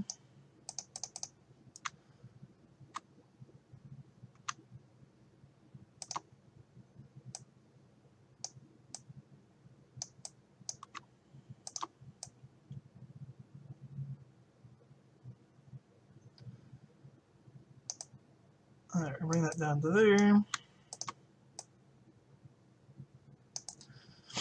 So I'm just bring this door all the way down to about where the level would be. I'm going to darken this background down a little bit, so I'm not overly concerned about seeing some of the repeating things in there. I wouldn't submit this one for a print competition because somebody will notice that, obviously. But for what I'm going to do, if you're not putting this in the studio, no one's going to notice that in the studio because no one's going to be looking at that. And they're not going to be looking at it that closely and be like, hey, your Photoshop is whacked up a little bit. So we're not going to concern ourselves overly with that. So we're just going to kind of get rid of this part there. This is probably why Evolve said that they couldn't do this picture. But I'm a rebel and we're going to do it anyway.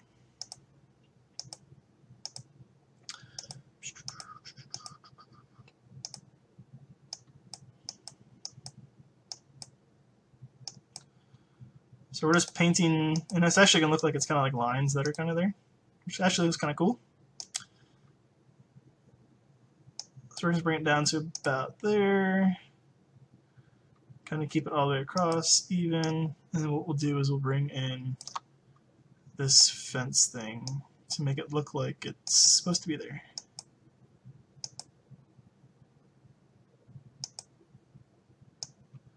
Like the curb.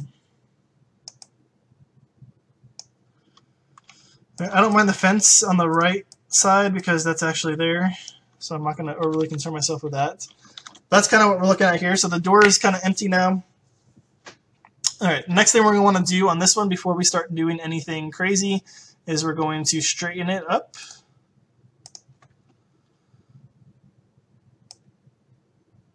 So just our little ruler tool, line across, straighten that there. Make sure my line is vertical here. There's going to be a little bit of distortion, but we'll fix that here in a second. It still looks like it's crooked.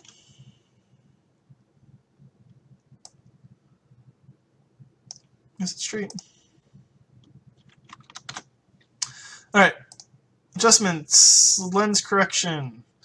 All right, what I want to do is I'm going to come down here to the vertical perspective. We're going to twist that so it doesn't look like it's leaning back off there in China.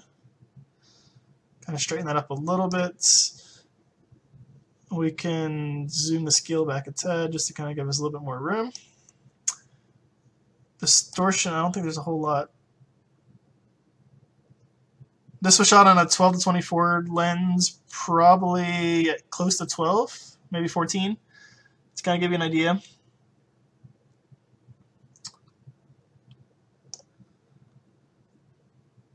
All right, we got a little bit of curvature going on here with the lines.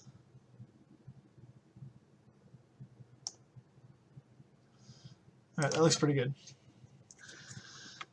So we're going to flatten this layer here. There, we'll get back to this part here in a second. We're just going to kind of do that. So we're mainly looking at the building. The building looks straight. It might be twisted a tad, so let me come back in here. Wrong button.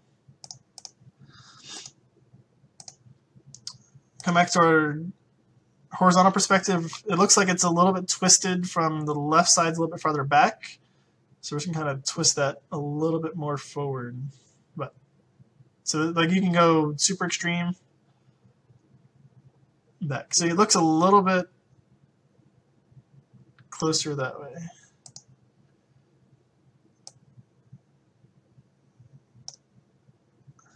And it still looks...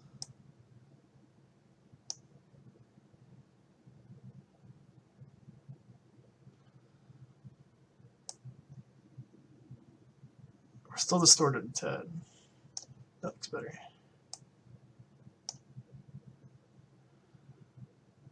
All right, we're going to be here all day doing this, so we're going to do this for now. All right, I'm just going to rotate it a tad.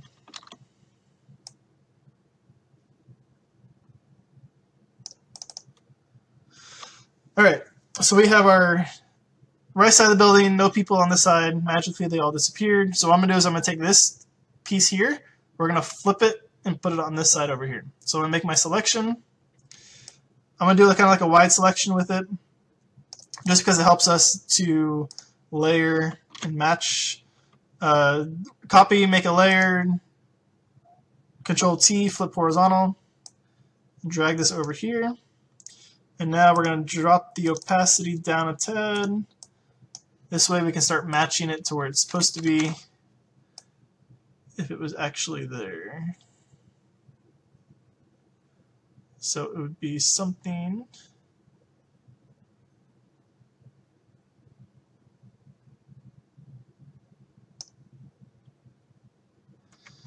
kind of like that. But the main thing I'm looking for is this door. So we're just going to kind of match the door up and the edge of the building.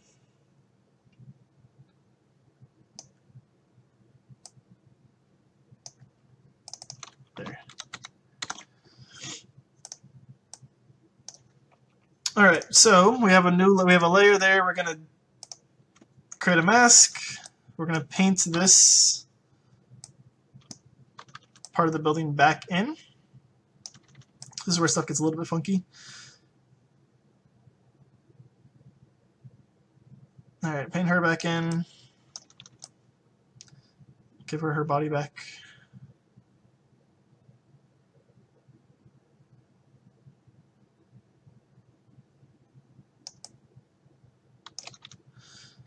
We can kind of see what's cloned here, so we can see what we need to erase. Or what we haven't erased, sorry.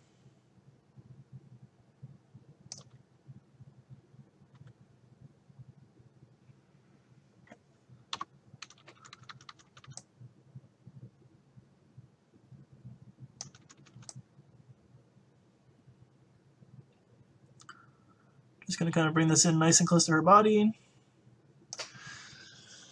All right, so what we have here is a door that is back on that side with no people in it.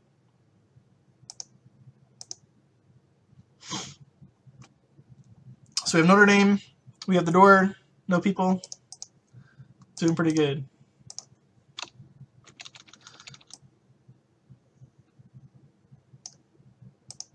Wrong button.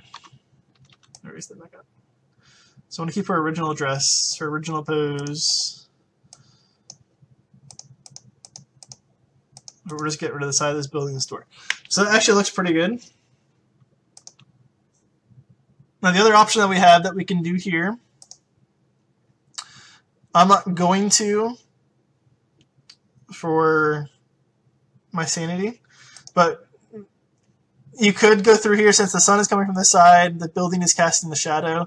So you go through here and erase all these people out, or these people. Keep the door where it's at. Here, I'll show you real quick. And come in here and blend this back like this.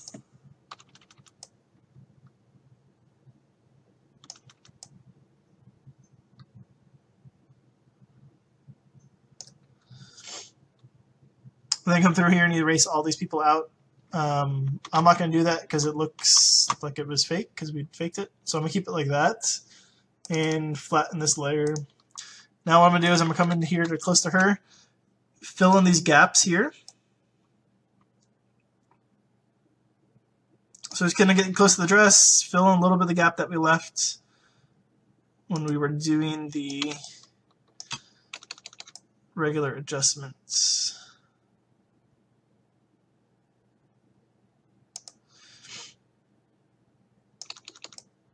Now again, this is going to be a picture that is going to end up being a panoramic, so it's going to be a tall horizontal picture. So what I'm going to end up doing is I'm going to bring this concrete all the way over. This wouldn't be an image competition picture because there's too many, the lines aren't going to match. It's not going to be 100% perfect. But for your client, who is not a photographer, this is going to be like a really cool edit. Because they're not going to remember that they're going to remember that this place was crazy packed, and now suddenly there's nobody in their picture. So let's get rid of the little old lady walking across the street. So just our regular spot removal tool there. And actually I like this side better than this side, so I'm just going to bring in, I should have done this originally. but we're going to copy this, Control T, flip over the horizontal, bring this back in to there, erase out the building, and keep that little cottage.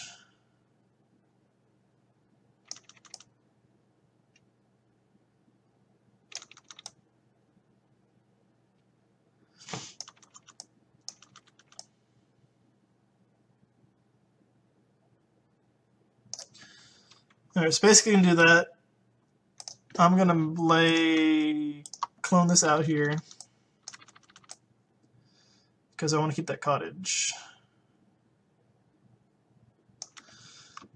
And for simplicity's sake, just because I have you guys on here, I'm not going to go into like super fine tune this because we could be here all day. So we're just going to kind of do like a rough copy because I'm going to end up getting rid of the sky anyway.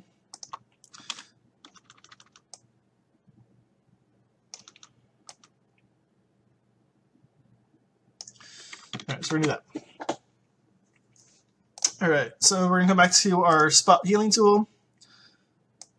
Get rid of some of these people.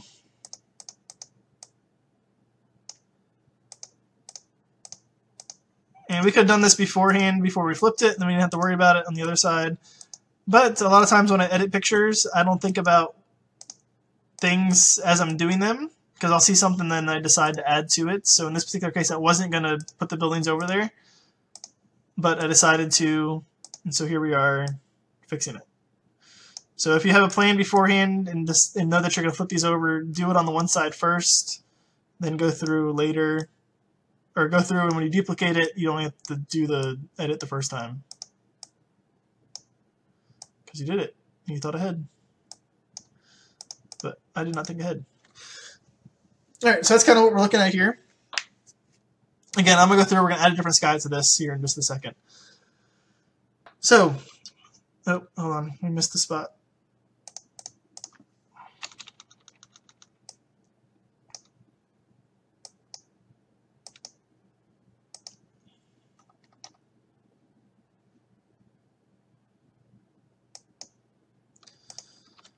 That was when I duplicated it over and forgot to erase it.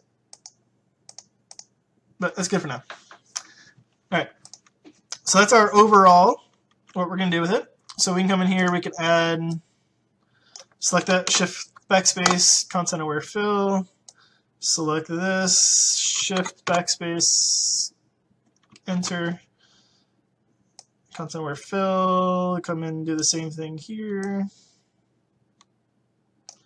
Shift backspace, enter, content aware fill. Alright, I'm not going to worry about the sky because we're going to do the sky. So this is our kind of like our base spot that we're working at.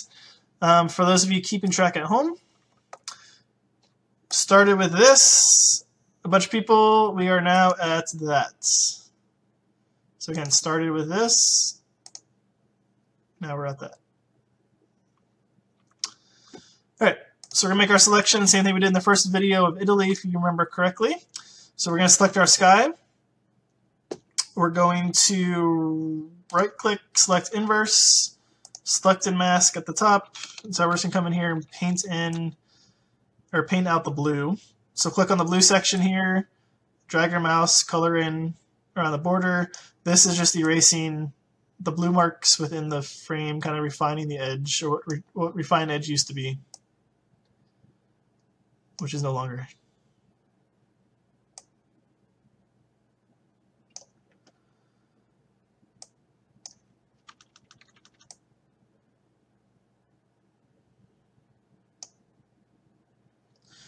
Alright, new layer with layer mask, hit OK. So now all of our sky is gone. Remember, the sun is right up here, so when we match in our composite skies, go to my skies folder here, we need to find a picture with the sun in the right-hand corner to match the lights and all of that. Let's see what we have, if I have anything with the sun that high, because most of my suns are in the background.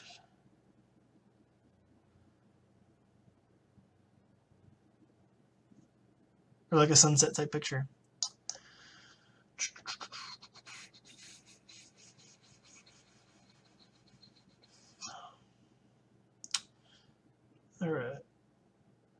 let me check. Beach folder. So I have a couple different folders here. I'm just checking. I know there's some that are like beach. There's some that are fields that have skies in them that I've got for like different effects here. I don't see one there.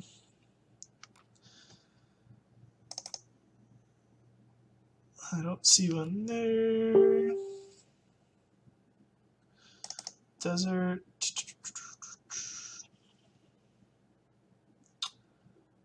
Alright, so this one might be fun.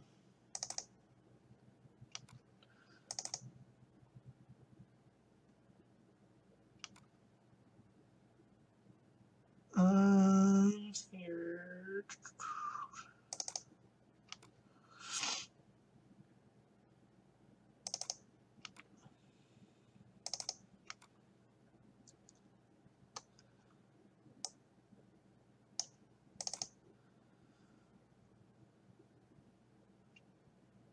Alright. I'm about to give up on this. Alright, so I don't have one. So what we're going to do is we're going to create one, which makes it even more fun.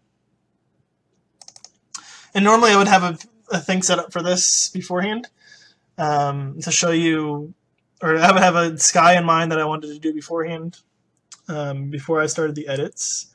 But since I didn't think ahead and find one, we're going to show it to you live. So this is the sky that I used for the Italy one. I could use that same one again because the sun's kind of in that same vicinity. We could do...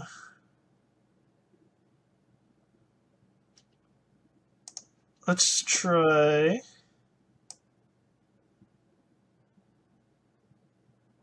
think we'll try that one. So another thing we can do here is we can build skies. So I'm going to show you kind of how to do that on this picture because we're going to have to do that. Because I didn't think ahead. Alright, so flip that horizontal. So our sun is coming from this vicinity here.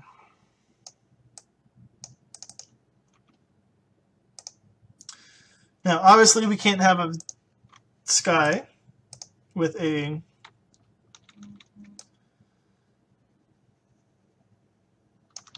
whatever that is, snow.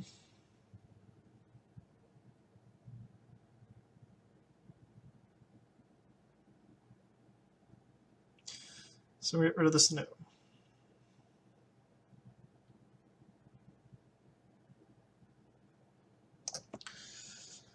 All right. So that is what we're at. So now we have to create some of this bottom section. So this is where this gets fun. So there's a couple different ways we can do this. Let me rasterize this layer first. Why is it not letting me? All right. So a couple different ways we can do this. We can come in here. We can see what Photoshop does for us. Shift backspace, and that will content aware fill the whole entire thing that we just made. Oh, that's why. All right, let's get rid of the layer mask. Apply layer mask. All right, try that again.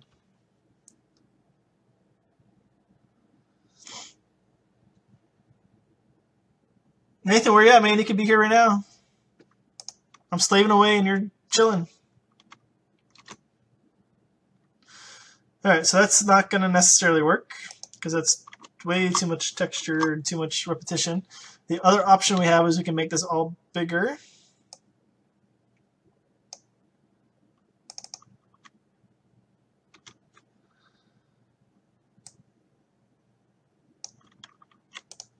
Layer by copy.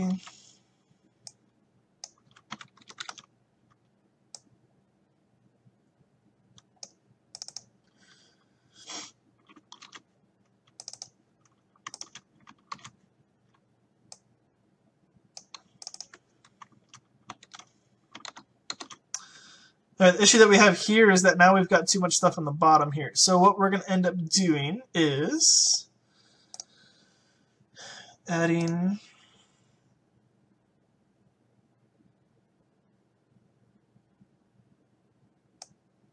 a different cloud set.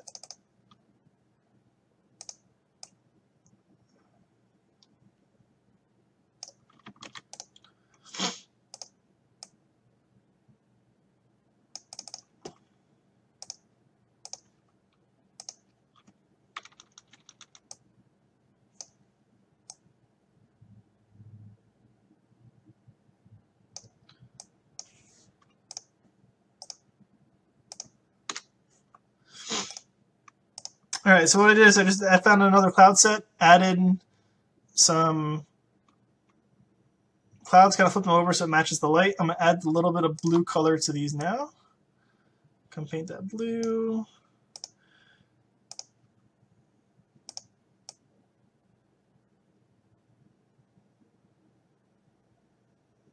Still not a huge fan of that one.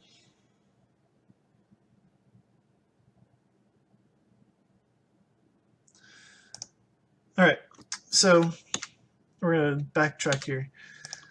Come back to here. Make this whole thing a little bit bigger. The sun's just gonna be in a different angle.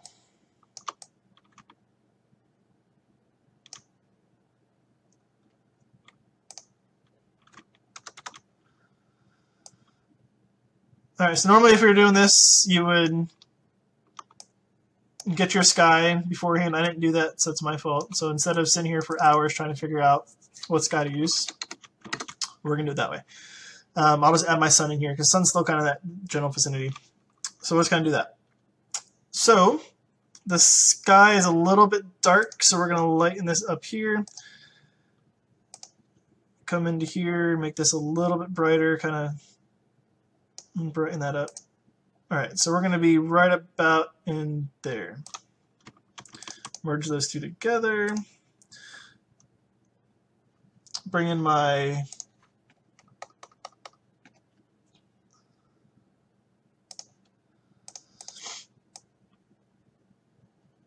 I'm just going to paint in some of the sky here, drop this down to there. Make it a little bit darker there at the bottom. All right, there, perfect. Again, the sky's not going to be perfect on this because I was a moron and didn't pick the sky beforehand. But I had just thrown this together at like 5 o'clock tonight, so we went ahead and did this. All right, so we're going to end up doing some blending here.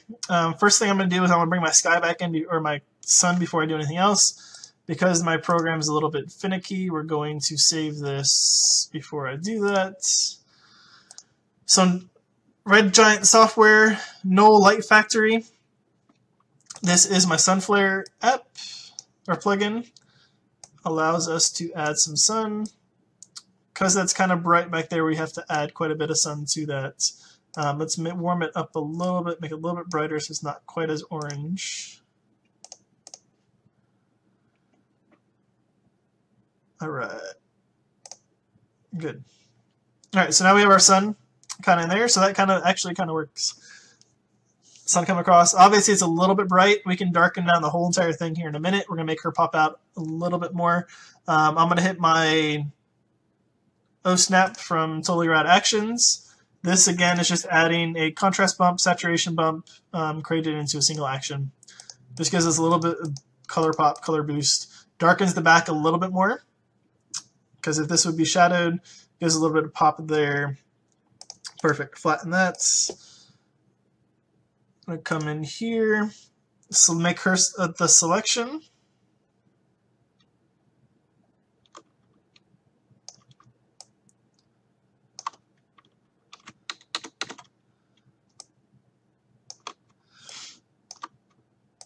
Unselect there.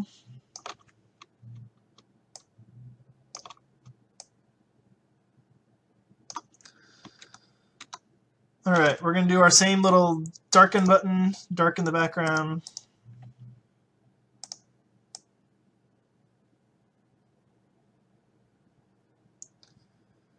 Kind of there. And I probably did a little bit too much on that sun flare, but that's okay.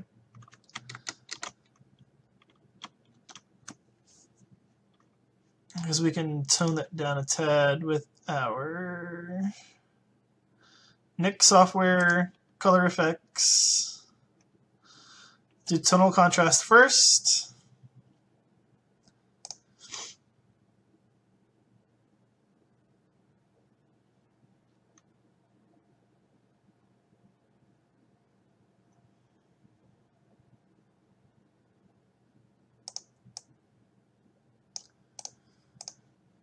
And then come to duplicate the layer. I'm going to do Topaz Labs.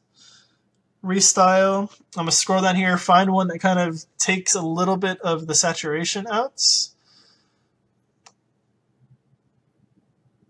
which will darken down that background a tad.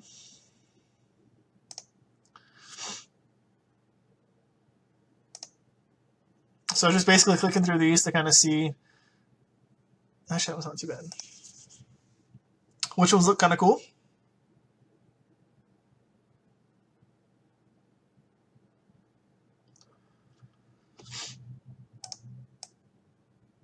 Lower the opacity a little bit. So what I'll do is I'll keep the background at that level, create a layer mask, come back in here. We're going to paint her back in. We're not going to keep her at 100% because then she looks like she's pretty much like spot colored. We all know how everybody feels about spot coloring. But my philosophy is if they order spot coloring, then they're paying for it, so they get spot coloring. Pretty much how I operate. They pay for it, and I'll do whatever they want. So black and white with color flowers, let's do it. But you gotta order as like a canvas for your wall. It's my restriction. I won't do it for like a 4x6. Alright. So now that she's colored back in, we're going to do a 20% opacity, flip the color back, bring the saturation back down on her.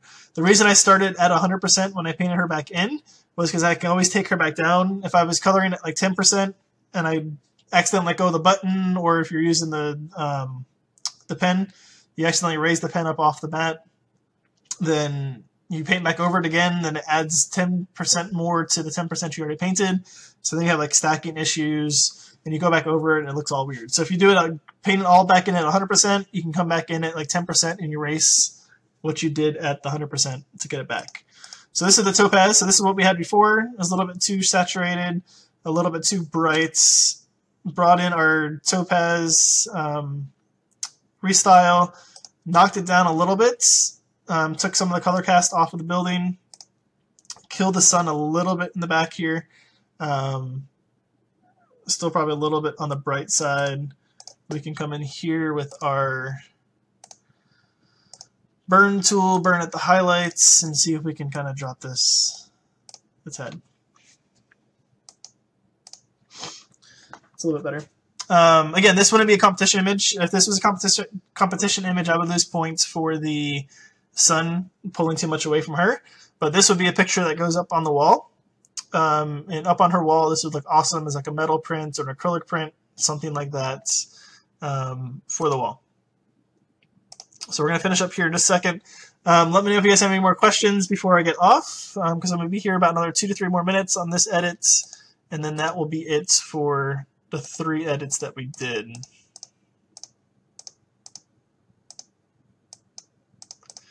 And those are like 3, kind of dramatic edits, kind of like what I like. Been doing this for about 12 years or so I've kind of gotten a little bit of a hang of it. Best thing that I can suggest to you guys is just go out and practice. I know a lot of people want to do these types of edits. They have no clue where to start. So I just say go out and practice, do some shoots, get in Photoshop, and just learn it all. I learned it all myself. I didn't take any classes on it for that. So just kind of like playing around with Photoshop. There's 1,000,001 ways to do all these things. So just kind of get out there, learn it, learn different methods, learn different things, watch video tutorials on YouTube, things like that to learn all of these. And most of it's just kind of like blending stuff. Again, what I'm actually going to do in this is I'm going to clone these in about 20% because it's bothering me that there's no lines coming across her. But that's just because we kind of messed with the shadow or messed with the thing when we brought it over. So we're just going to kind of erase some of the shadow so it's not quite as harsh. And it gives us a little bit of texture and a little bit of lines coming in there from this.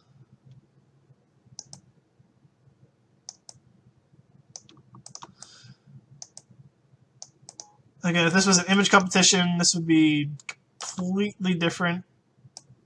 But I think a lot of photographers, they focus too much on image competition.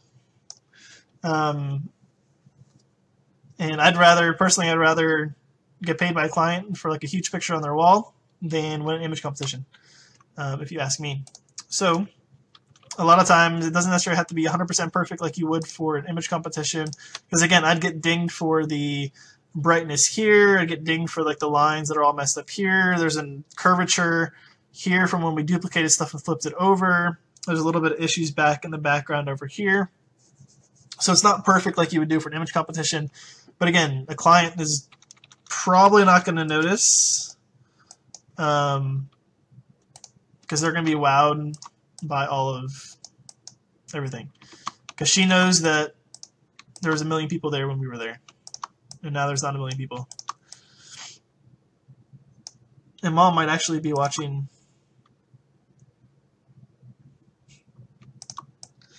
Yeah, Brad, you missed out on all the fun stuff. We're like partying here. I gave away like 2 cars and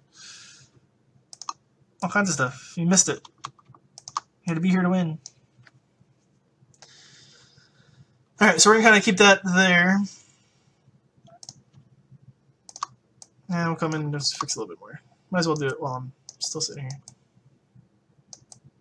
here.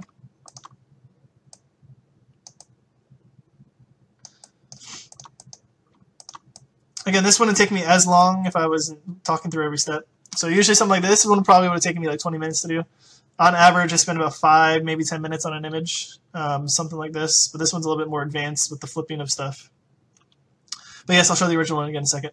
I'll come in here and make sure that there's no blemishes on her face. And there's a couple, so we're going to come in and fix those.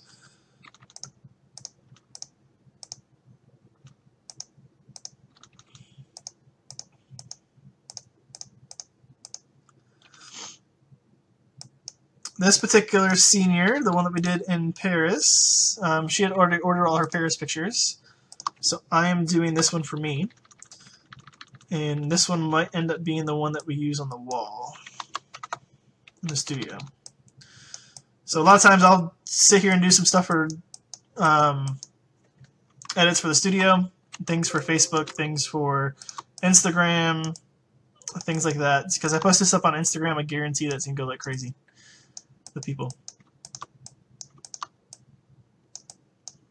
So a lot of times, even if the client didn't order this one, like she didn't order this picture, this particular one, she ordered one similar for her album, but it wasn't this particular one. It was the one from the back of the dress showing, which is still a cool picture. But I've been tending to shoot a lot of back of dresses lately for whatever reason. So I wanted to kind of have a front of a dress picture to use. There. Alright, so blemishes are gone. I don't need to do portraiture on this. Her skin is fine the way it is. So before and after. That's what we started with. Our original picture. And what we ended with.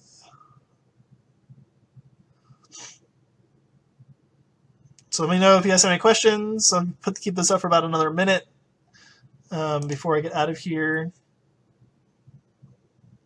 And what turned into a 30-minute studio trip turned into an 2-hour studio trip. But that's what happens. I get excited about stuff and go crazy. So again, just kind of showing you guys before and afters.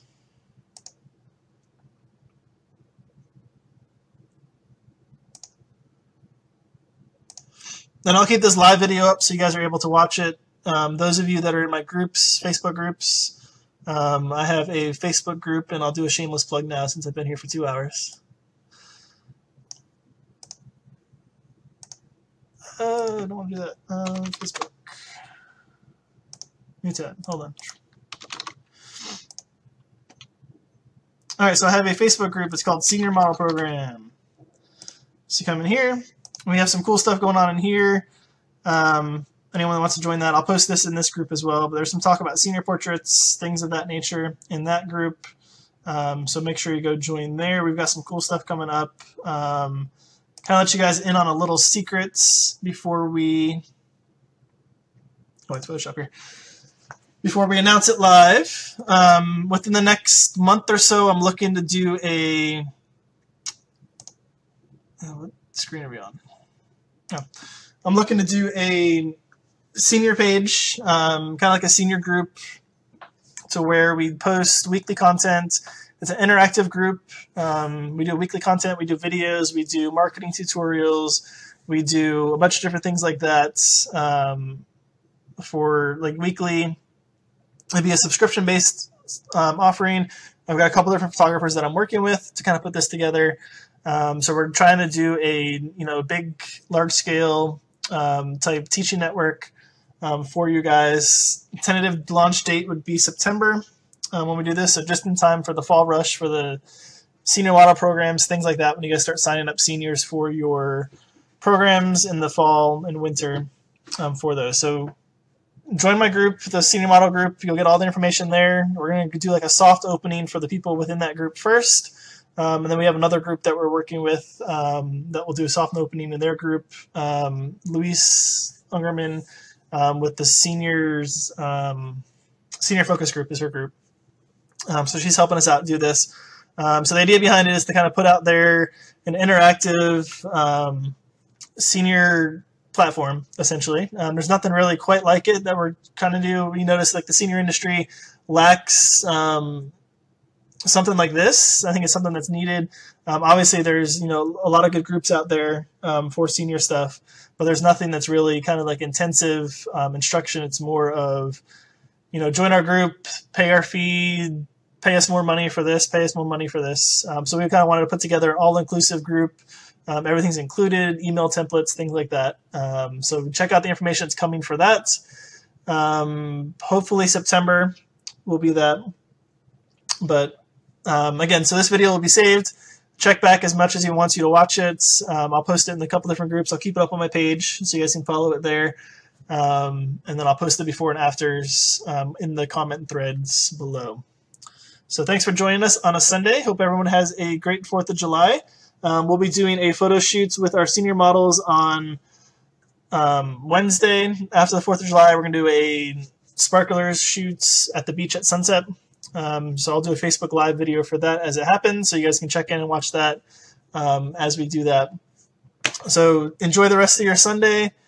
Hope everyone has a great 4th of July holiday. Be safe. Don't do anything crazy. Don't blow yourself up with fireworks. Eat a lot of food.